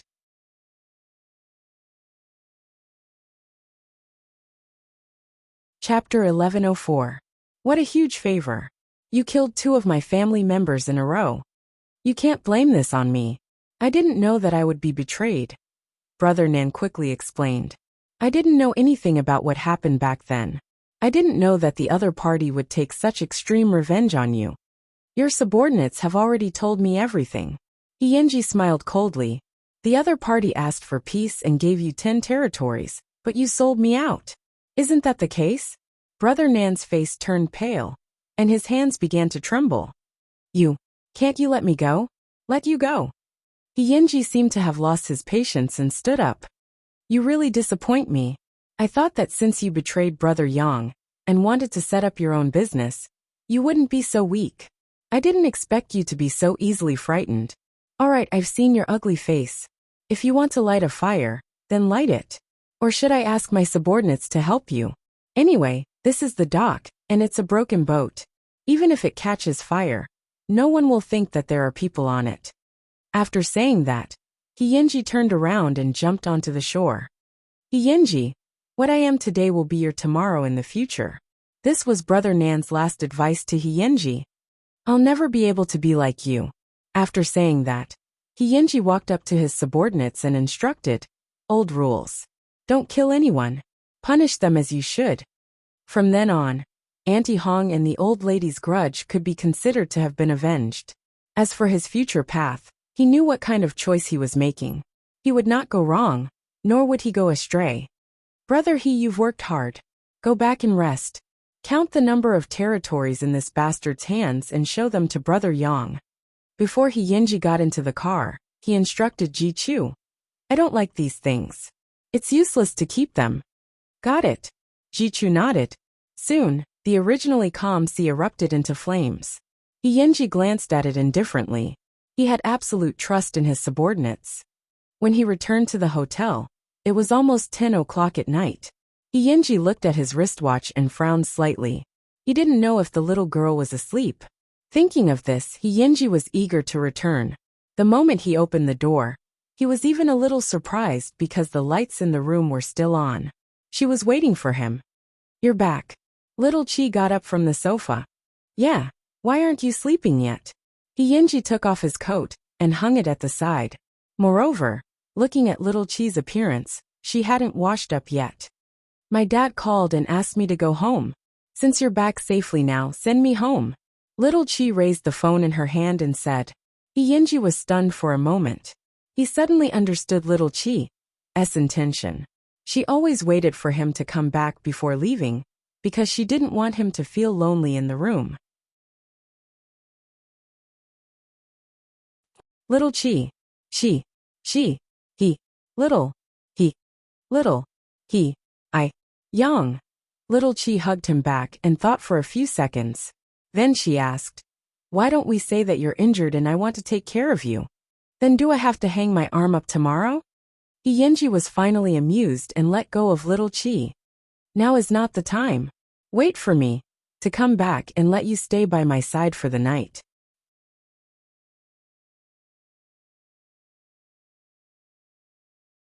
Chapter 1105. At 11 o'clock at night, little Chi stepped into the house. However, she closed the door carefully, looking a little guilty. Sheng Xiao was serving Mu Qiqi, who had gone to the police station after returning to China.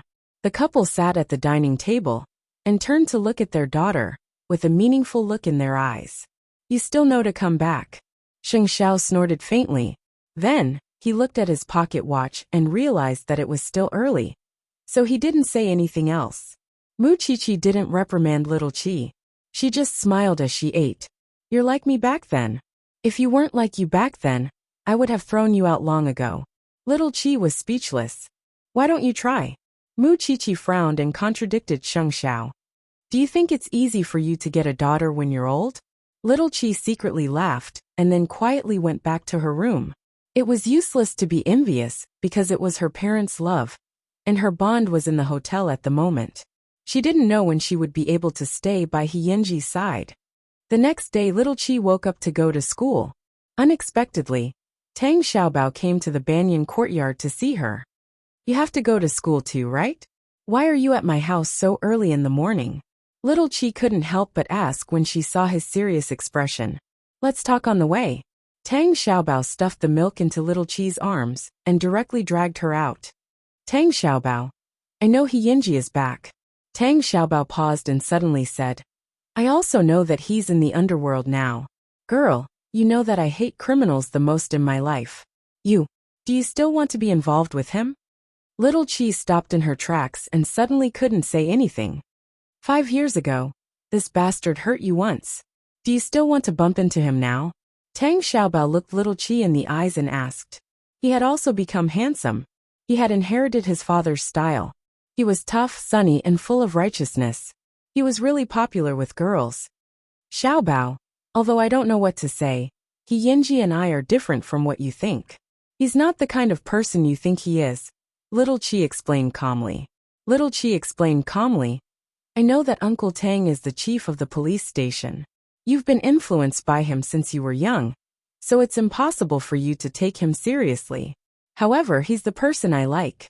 As long as I believe that he didn't do anything wrong, I don't care who he is. After hearing little Chi's words, Tang Xiaobao let go of her right hand because he suddenly felt that the little girl in front of him was so unfamiliar. He didn't know when it started, but the two of them had a conflict in their worldview. Tang Xiaobao would never be with a gang member, but little Chi told him that she didn't care at all. Where is Uncle Xiao? Doesn't he care? My father naturally wants me to be happy. Crazy, are you all crazy? Tang Xiaobao suddenly became agitated. What are you all thinking? What was Uncle Xiao thinking? Is he trying to push you into the fire pit? When little Chi saw Tang Xiaobao's expression, she wanted to try to make him understand.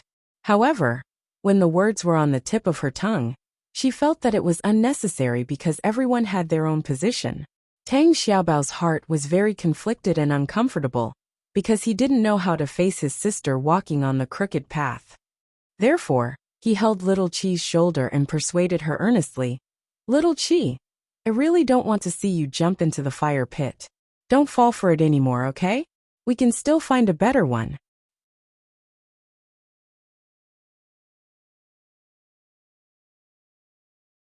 Chapter 1106. It seems that you haven't had enough of that fight back then. A male voice suddenly came from behind the two of them. Little Chi turned around and saw Yenji pulling her to his side, his entire body full of possessiveness. Didn't you disappear 5 years ago? Why are you still pestering my sister?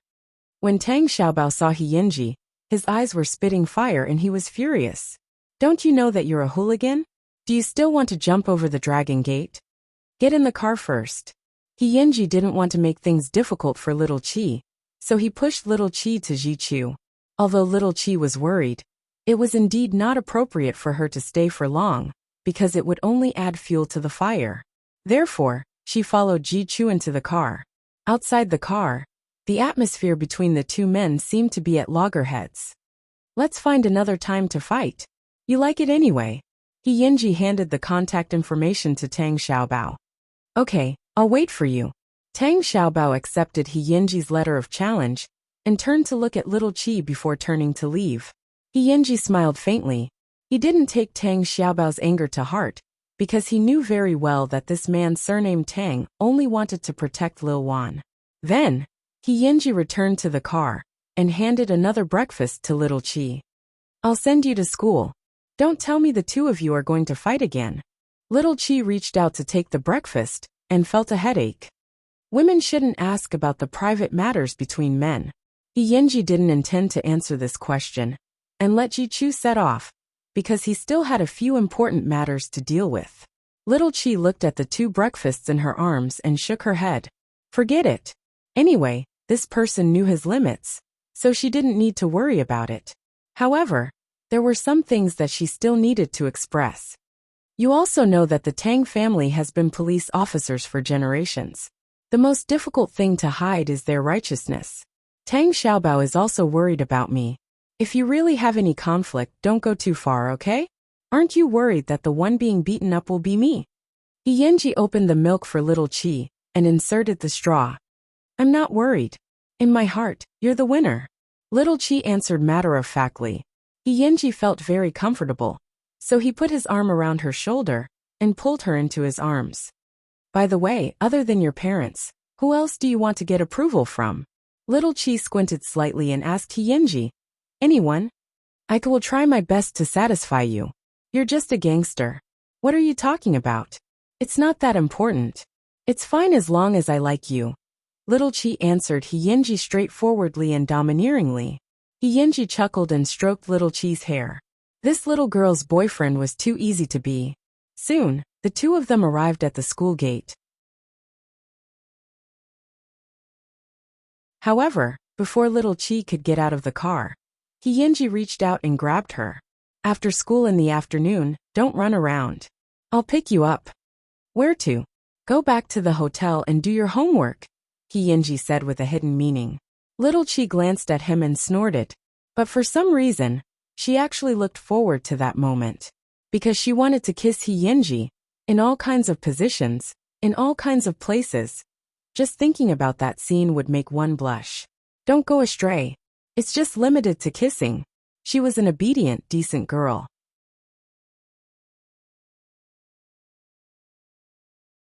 Chapter 1107. On the other side, after Tang Xiaobao returned to school, he couldn't really trust little Qi, especially when he looked at He Yinji's business card. What kind of future could he have with such a gang member? Therefore, after class, Tang Xiaobao called his father.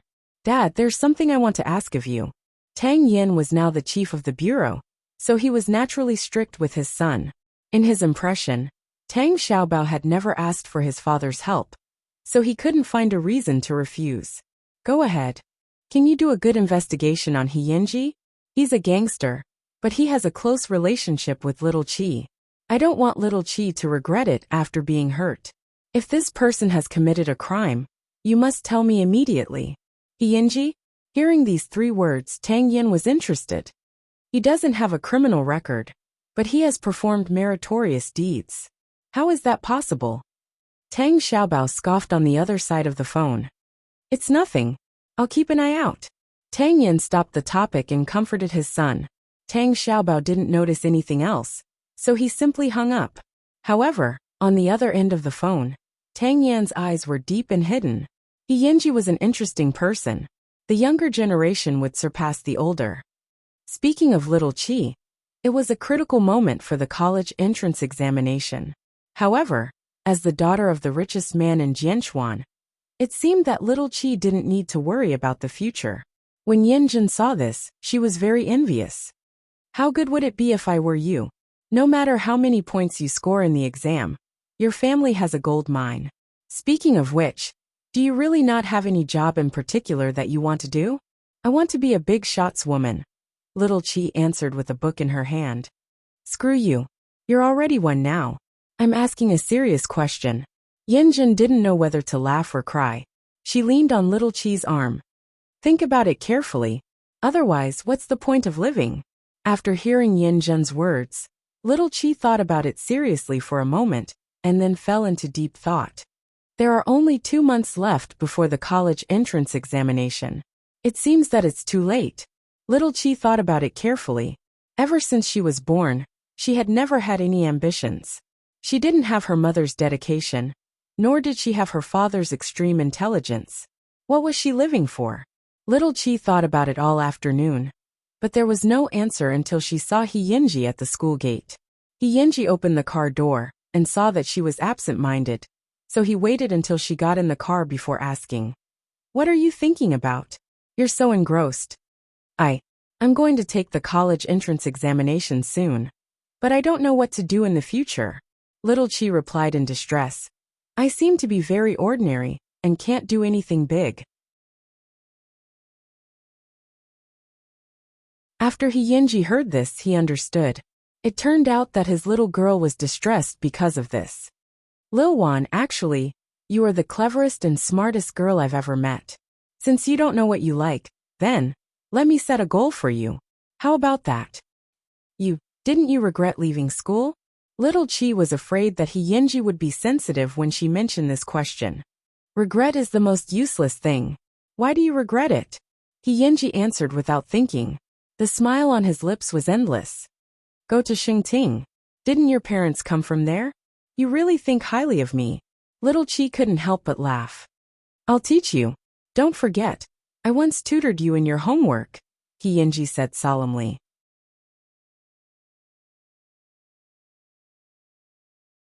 Chapter 1108.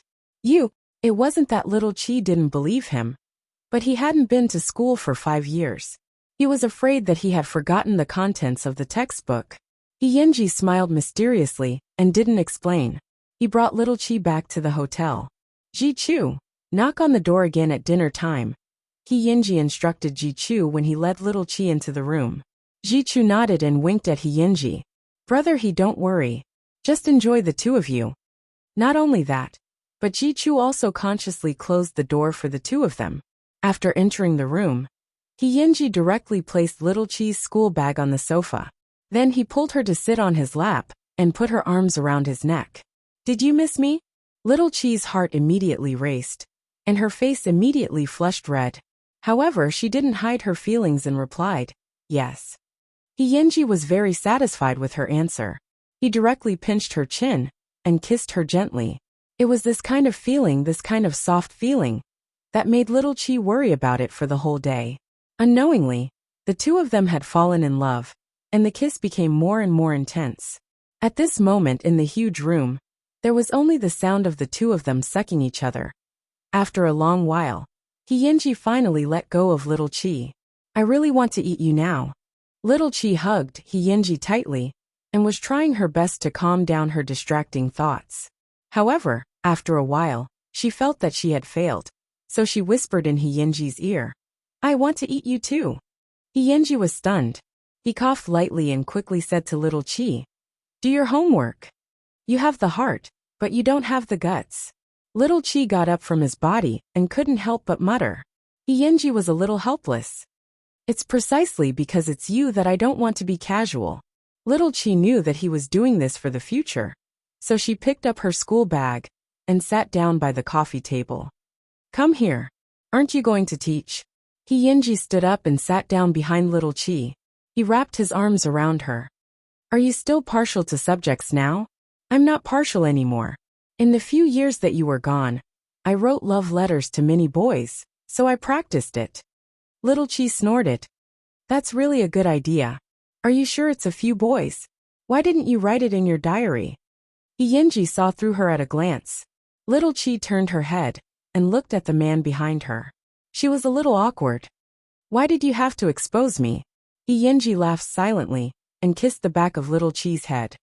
"It seems like we've returned to that time."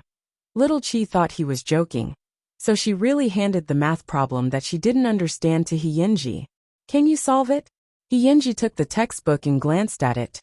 Then, he picked up the pen and pressed it against Little Chi's face. "Watch carefully. I'll only solve it once. Little Chi saw him take out the draft paper to calculate and was shocked. Could it be that this person was really a genius? A moment later, the solution appeared on the draft paper, and the answer was on the verge of appearing.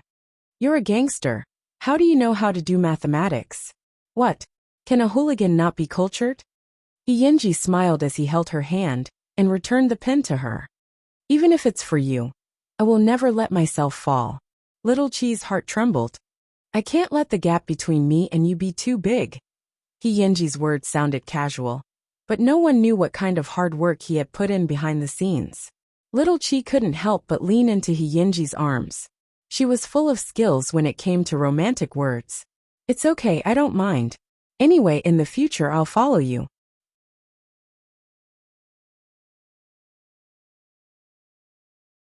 Chapter 1109. Big Boss. He rubbed Little Chi's head, his eyes full of smiles. Don't worry, I won't let you lose the bet.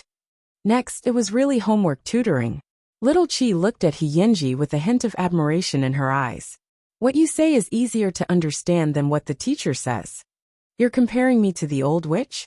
Yenji pinched Little Chi's face. What she says is aimed at the whole class. What I say is only aimed at you. Of course it's different. In the past, she had never thought that studying was such an interesting thing. However, in the few years that Yenji was not around, her exam results depended on her mood. But most of the time, she stayed in the top 3. Now that she had Mr. He by her side to tutor her, not only was it exclusive, but she could also kiss, hug, and take advantage of him.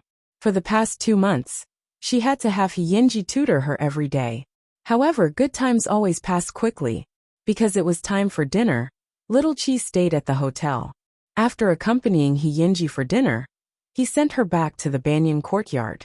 However, this time, there was something special. This was because after Little Chi got out of the car, she took the initiative to hug Boss He and tiptoed to kiss him on the cheek. This should have been a very ordinary scene, but it was seen by Mama Sheng, who had just returned home. Wan Wan. Mama Sheng got out of the black car and called out to Little Chi uncertainly. Little Chi turned around and saw her grandmother. She immediately stiffened and could not help but feel a little guilty. Grandma! Mama Sheng walked up to the two of them and looked at Yenji, who was behind Little Chi. This is... Hello, Grandma. I'm Xiaowan's boyfriend, Yenji. Yenji politely reached out his hand and bowed slightly to show his respect. Just like when he was bumped into by Master Xiao, Yenji was calm and did not hide. Boyfriend? Mama Sheng's expression was a little unclear, because she had never thought that Little Chi, who was only 17 years old, would be like her mother back then. Since we've met, let's go home and have a seat. Mama Sheng directly invited Yenji, because she also wanted to know if her son and daughter-in-law knew about this. After Little Chi heard this, her heart pounded. She turned to look at Yenji, but he looked calm. Then I'll have to trouble you. Hearing these words, Mama Sheng's expression softened a little because she knew that this boy was at least not a coward. Grandma! Little Chi panicked and said to Mama Sheng, it's too late today. Can't we do it another day? She didn't object, and you're already protecting her? Mama Sheng snorted softly. Then she beckoned the two of them. Get in my car. Little Chi was helpless. She turned to look at Yenji. Yenji of Little Chi. He smiled lovingly. From the beginning to the Sheng He of Cheat Tea. After getting into the car, Mama Sheng looked at the boy in the back seat again. To be honest, she did not believe that her son did not know about this person. But what was his plan? However, S of T Beely, T Chi, T of Chint T. Don't worry. Watch me. Don't worry, okay? Yenji squeezed Little Chi's palm to comfort her. Don't worry. Just watch me. Don't worry, okay? Yenji pinched Little Chi's palm to comfort her.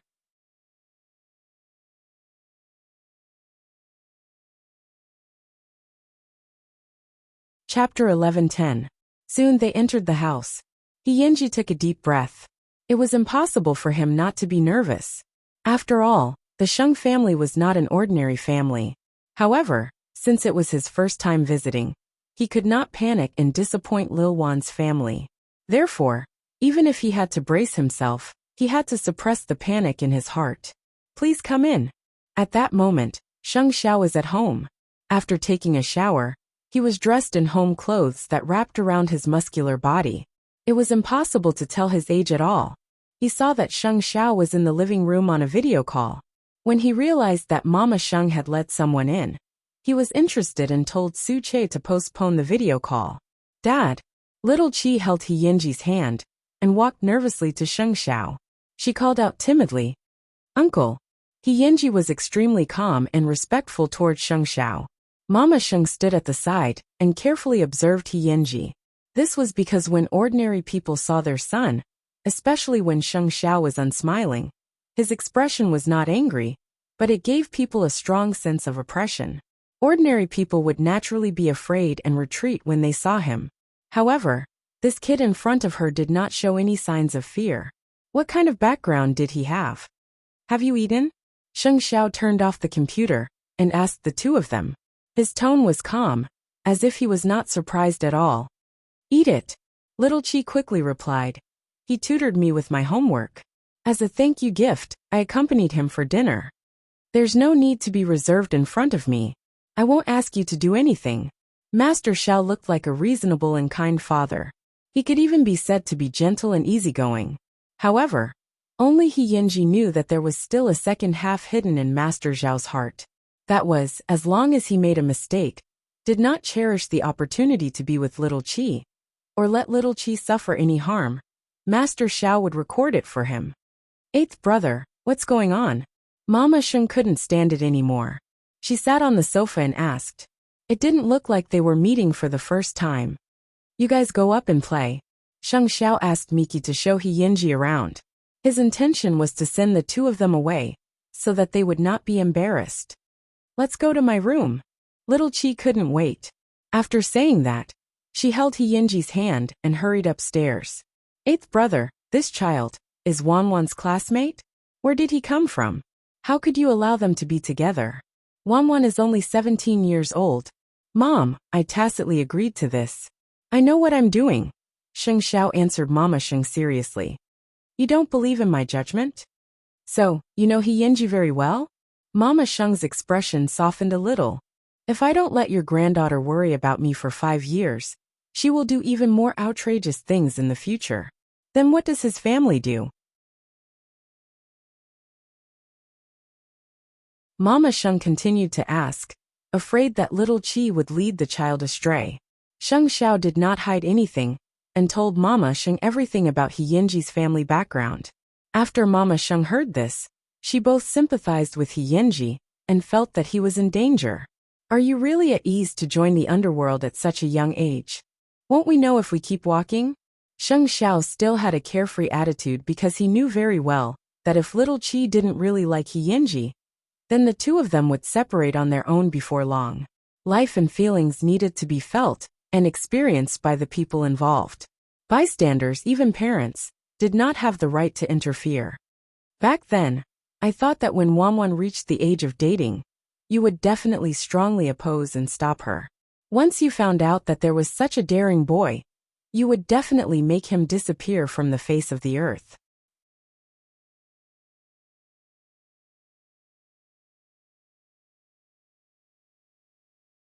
Chapter 11:11. He Yinji naturally couldn't pretend that he didn't hear it. Therefore, he immediately replied with a troubled expression. Brother Long, don't make fun of me. You have so many capable subordinates under you. Why would you need someone like me who has no ambition and just eats and drinks? You don't know how to appreciate favors. Brother Long's subordinate immediately became angry. He looked at He Yinji aggressively and scolded. Since our boss is looking for you, it means that he thinks highly of you. How dare you not know what's good for you? He Yinji looked at him with a smile. He was not angry at all. Please forgive me, Brother Long. It's fine, but don't jump to conclusions too early. Who knows, one day, you might be willing to look for Brother Long. Brother Long took a deep puff of his cigar and pinched the woman beside him. I always believe that in this world, the winner is king. I heard that you have a little girlfriend. Before I answer this question, let me ask you something first. Have you heard of Sheng Xiao? Who doesn't know Sheng Xiao? Brother Long answered matter-of-factly, as if he Yinji had asked an extremely ridiculous question. My girlfriend is Sheng Xiao's daughter.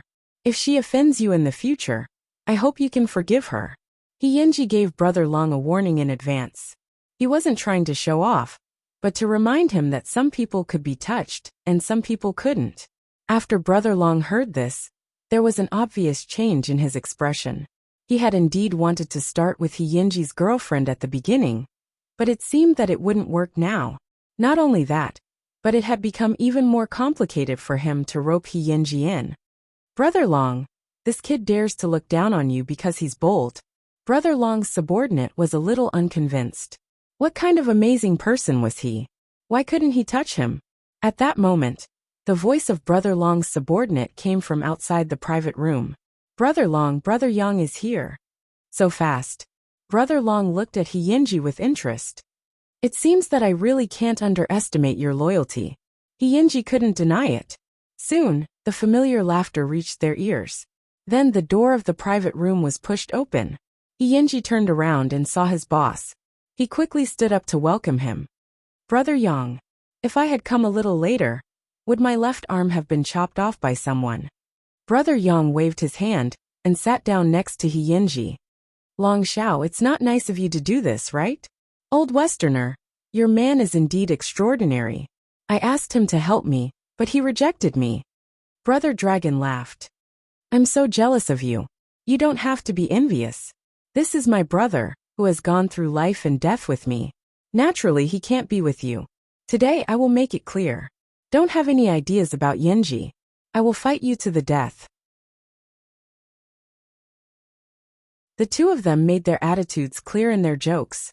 For a moment, the atmosphere in the private room was surging. Then, it was Brother Dragon who nodded and admitted defeat. All right, I'll remember what you said. That person. I'll take him with me. I really hope you can always trust him like this. Before the two of them left, Brother Long wanted to plant a bomb between them. However, the two of them did not respond. Brother Yang, I trust you. Brother Yang patted He Yinji on the shoulder. I trust you more than you think. Go back and rest.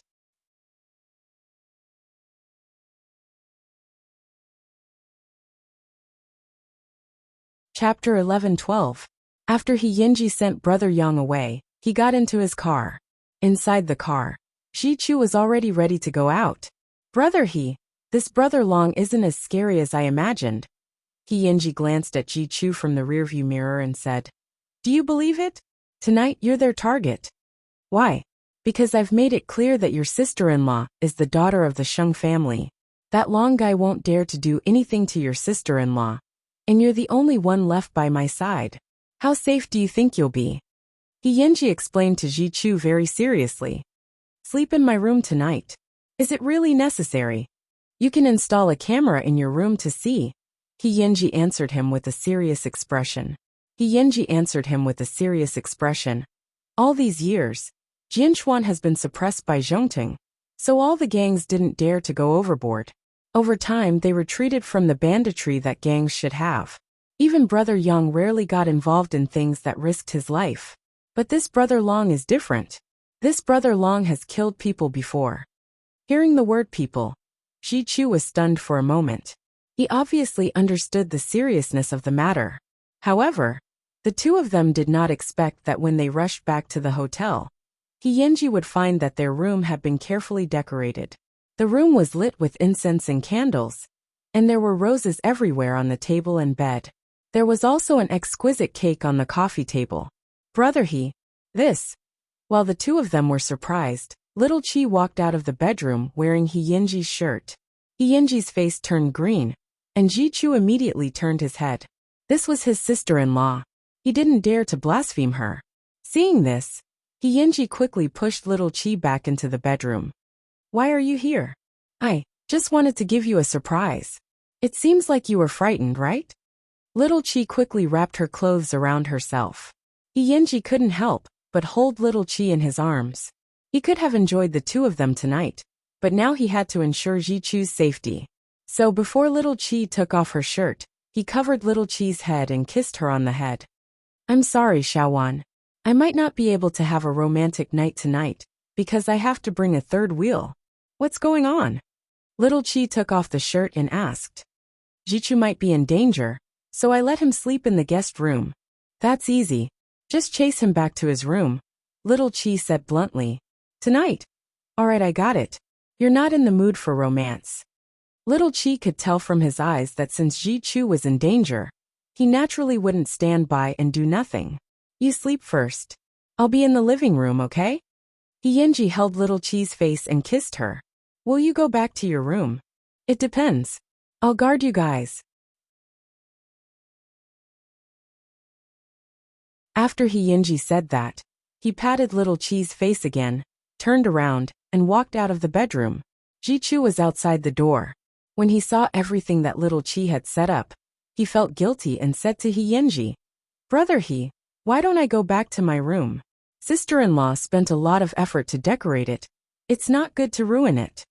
Yinji took off his coat and placed it on the sand. He only instructed Jichu, Go in and sleep.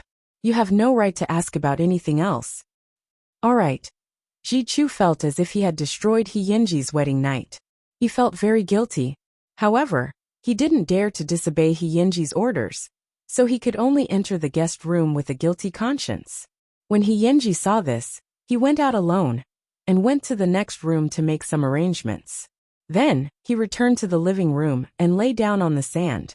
He also wanted to have a woman in his arms, but he also had to protect his own people. This was a man's responsibility.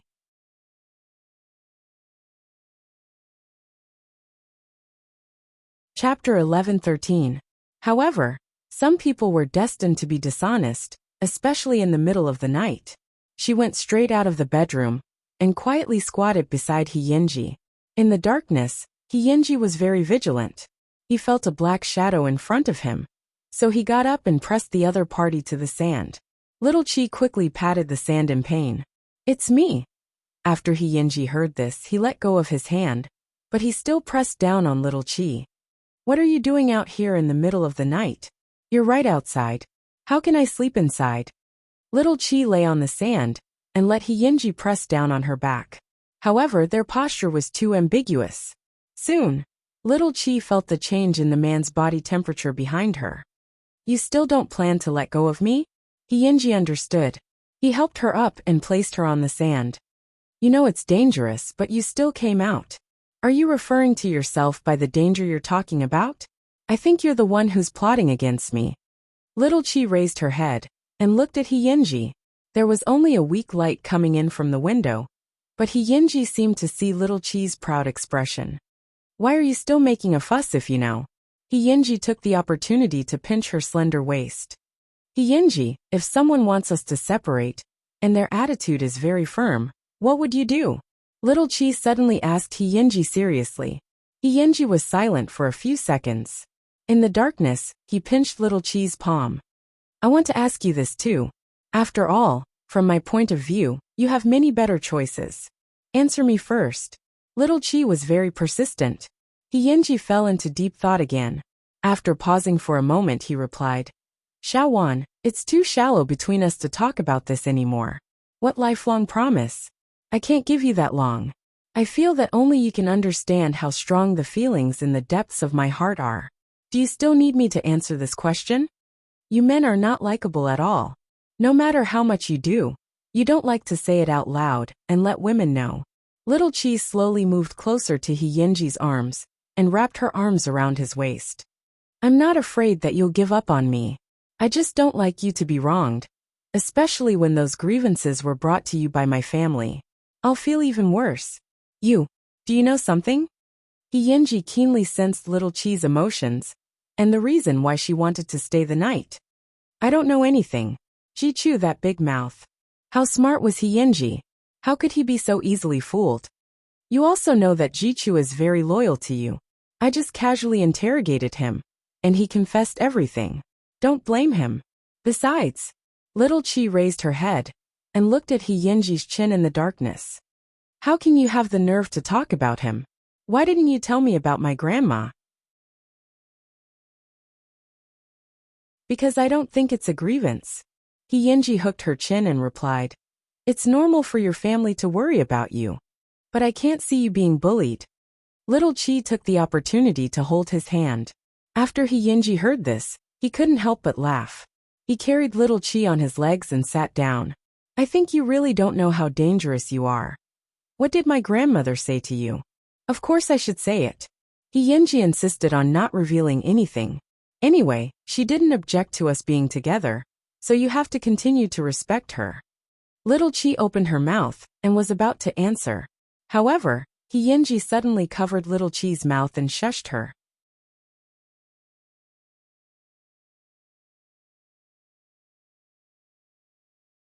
Chapter 11:14. Little Chi immediately fell silent. A moment later, she saw He put her on the sand and whispered, "No matter what you hear, don't come out." Little Chi reached out and wanted to grab He, but he was too fast. In the blink of an eye, he disappeared from the door of the room and went next door. Little Chi suddenly thought that she was not weak. Why did she hide here and let him face the danger alone? Thinking of this, Little Chi followed him out and saw that the door next door was open, and He was at the door of Jichu's bedroom. "What's wrong?" Little Chi walked to He side and saw that the pillow on Jichu's bed had been chopped into pieces. It was a dummy that He had deliberately set up. There was a pillow in the bedding. "This is why you let Jichu sleep in your room. There are some experts around that long guy." After He said that, he led Little Chi back to his room. "Go in and sleep." "What about Jichu?" "The other party didn't succeed. He knows that I'm on guard, so he won't make a move so soon," He replied. "Then there's nothing to be afraid of." He didn't say anything, because he didn't know how to answer. Gang members were the most vengeful. Some people could endure for many years, just to pay the price for finding their enemies. "Then why don't you go in?" Little Chi looked at He in confusion and tugged at him. "You want me to stay in the room alone again?" He was unmoved. He only said with a hint of warning, "When you have your 18th birthday, I don't need your invitation at all." After Little Chi heard this, she didn't move. A moment later, she lay down on the sand. "If you don't go in, I won't go in either. We'll sleep outside and keep watch for Jichu." He couldn't help but tense up, and his head hurt. Did this little woman know that he was about to reach the limit of his endurance? "Come on." Little Chi patted the spot beside her. "It's very spacious." He was helpless. He put on his clothes and lay down beside Little Chi. He saw Little Chi turn over and lie on his chest. There was a smile in her words. "I'm just teasing you like this. It's quite fun. You used to be so bad, but after 5 years, you've restrained yourself? This big boss is really useless. Only you would dare to play me like this." He was angry and helpless. "I haven't seen you fight so fiercely. What's it like?" He subconsciously touched the hideous scar on the back of his hand. It was an unforgettable experience. "I saved Brother Yang's life. I pulled him back from the hands of 3 assassins. Because of that, my hand was almost crippled." "What was it like at that time?" Little Chi touched the back of his hand, because she couldn't imagine how heavy the cut was to leave such a scar. The hand was attached from the back. At that time, only a layer of skin was left. "Do you regret taking this path?" Little Chi asked gently. "At that time, I had no other choice. Brother Nan betrayed me, and my uncle was also involved. That was the only way I could save my life. Only then could I seek justice for Aunt Hong and Grandma. I just feel sorry for you. But I've never really hated you. I'm very satisfied that my beloved can return to my side." Little Chi answered warmly.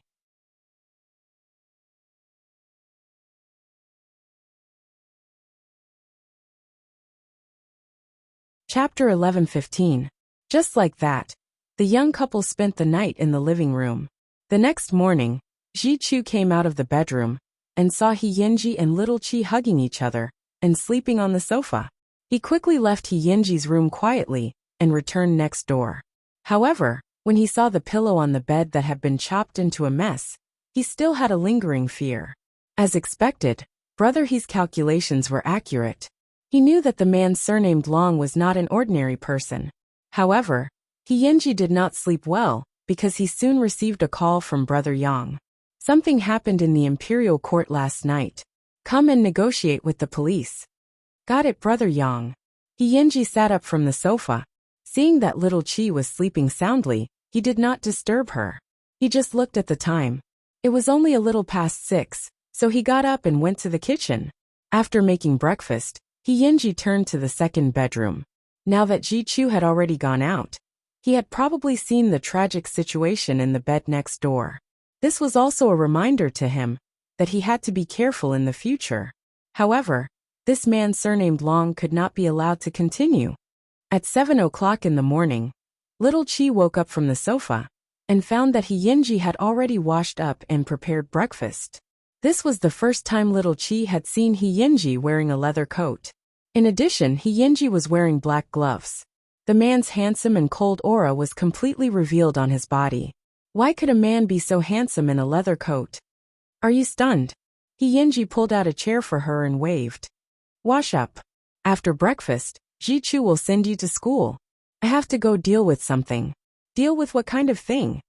Little Chi really wanted to see what He looked like when he dealt with things. It has nothing to do with you. Hurry up. He waved. It's not like I'll lose a piece of meat if you let me go and take a look. I'll just lose a piece of meat. After saying that, He quickly walked to little Chi and pulled her to the dining table. Just leave it after you're done eating. I'm going out first. Okay. Little Chi agreed verbally and did not struggle anymore. He was afraid that little Chi would follow him, so he went out early.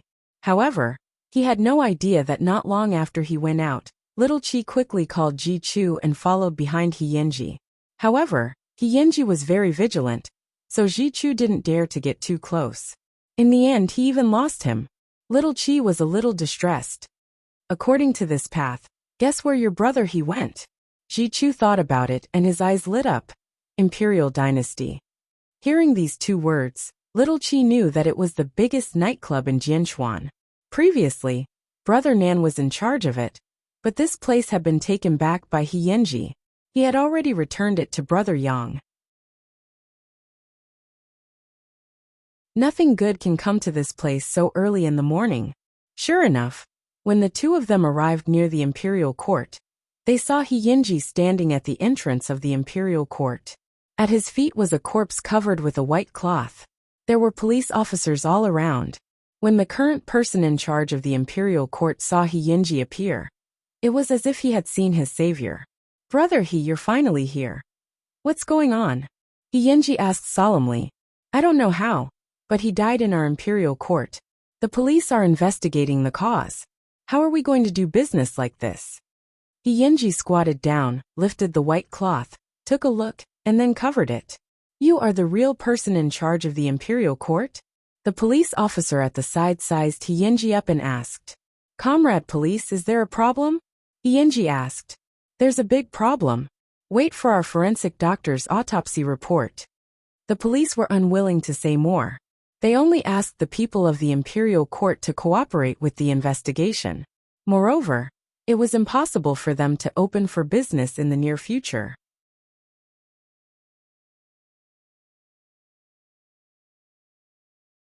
Chapter 11:16. Brother someone has set us up. I know. He replied calmly to the manager of the imperial court.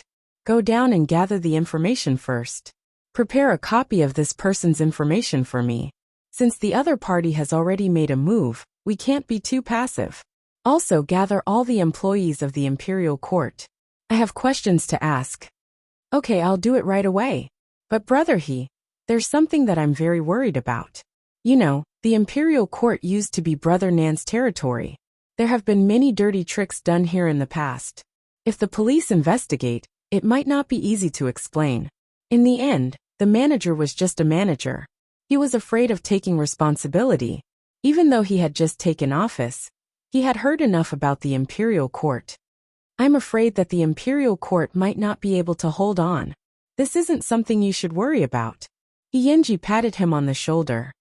Just do what I tell you to do. Okay. With He words, the manager felt much more at ease. He turned around and went back to the imperial court to get busy. He took out his phone and called Brother Yang first. Then he waited for the forensic team of the police. However, He never expected that the person who came to do the autopsy would be his mother-in-law.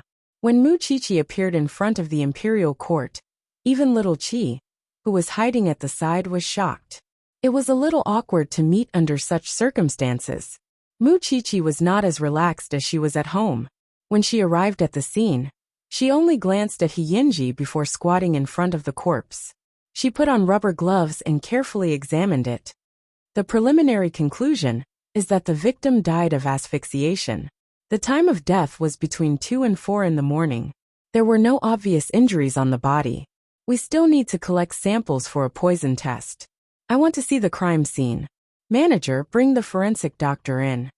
He pretended that he had never seen Mu Qiqi before and spoke in a businesslike tone. Are you in charge of this place? Mu Qiqi asked meaningfully when she entered the imperial court. I'm the current person in charge, He answered in a neither servile nor overbearing manner. You don't feel guilty at all. Because I know that forensic Dr. Mu will definitely give the most impartial judgment. But can your place withstand an inspection? How insightful was Mu Qiqi? How could he not know about the impact this matter had on the imperial dynasty? Whether I can take it or not, I will cooperate, He answered Mu Qiqi seriously.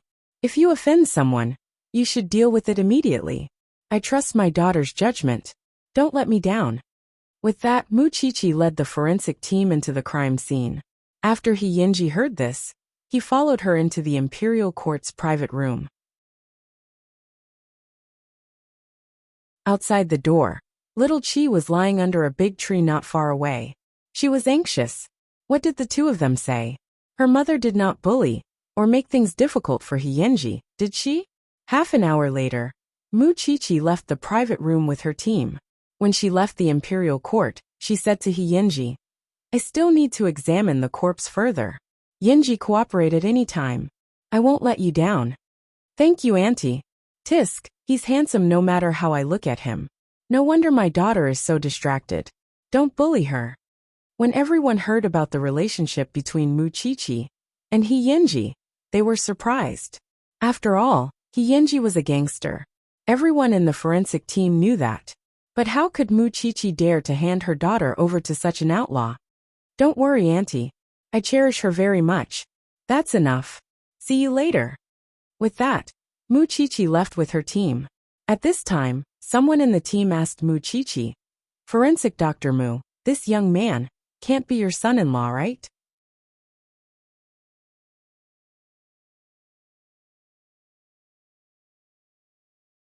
Chapter 11:17. Why? Mu Qiqi narrowed her eyes and turned to ask. He seems to be the boss here. He seems to be from the underworld. A young male forensic doctor answered Mu Qiqi, trembling with fear. After Mu Qiqi heard this, she smiled and answered, I understand. At your age, the world is either black or white, and good and bad are clearly distinguished. After all, I was also young once. I can understand your hatred of evil, but this world is often not as simple as you see it. Whether he can be my son-in-law or not, I have my own judgment. I believe in my daughter's choice. The few forensic doctors behind her opened their mouths at the same time, but they couldn't say anything because they really didn't expect the Sheng family's upbringing to be so valiant. Mu Qiqi actually allowed her daughter to find an outlaw. Mu Qiqi knew that others couldn't accept it, but she didn't care about other people's opinions. It would be a pity if a handsome guy like He didn't become her son-in-law, okay? Not far away, He watched his mother-in-law leave. Just as he was frowning and guessing what she was thinking, little Qi ran over from under the tree. What did my mom say to you? When He saw little Qi appear, he immediately raised his hand and looked at his watch. Why are you here? It's already time for class. If I didn't come to see you, how would I know that you're involved in a murder case? After He heard this, he pulled little Qi to the side and carefully reminded her. This matter has nothing to do with you. I can handle it. Go back to class immediately, okay? He, I can ignore it and go to class immediately, but you can't hide everything from me, because I don't want to hear the news that you've been arrested and brought to the police station in just one day when I'm done with class. Little Chi grabbed Yinji's arm and didn't let go. Are you going to leave without saying goodbye a second time? Yinji was stunned for a moment and softened his attitude. He reached out and rubbed Little Chi's head. I'm just here on Brother Yang's orders to cooperate with the police investigation. I'm also confused about the death, but I can promise you that I won't be implicated in this matter, okay? Really? You won't? I was with you last night. This can't be blamed on me, right? Yinji chuckled. So, my little girlfriend, can you let me rest assured first? Why don't you feel at ease? You're always afraid that I'll leave. Do I really make you feel so insecure? Yinji hugged Little Chi helplessly and asked. What do you think? Forget it, I'll send you to school. Yinji knew that Little Chi's aftereffects were very serious, so he felt extremely guilty. You don't care about this place anymore? The people below know how to deal with them first. Yinji pulled Little Chi into the car and personally sent her to the entrance of Jianchuan Middle School. However, after arriving, Little Chi did not get out of the car immediately. Instead, she tilted her head and looked at Yinji. You won't tell me what Grandma said to you. What about my mother? What did my mom say to you? Yinji held the steering wheel and couldn't help but laugh. If they don't like me, are you going to oppose the whole world? Of course. Little Chi answered matter-of-factly. My grandmother has my grandfather. My mother has my father. But you only have me. After hearing this, Yinji was very touched. He couldn't help but hold Little Chi's chin, bring her closer to him, and kiss her. You're tuning in to the Li Mei's Sword of Destiny YouTube channel.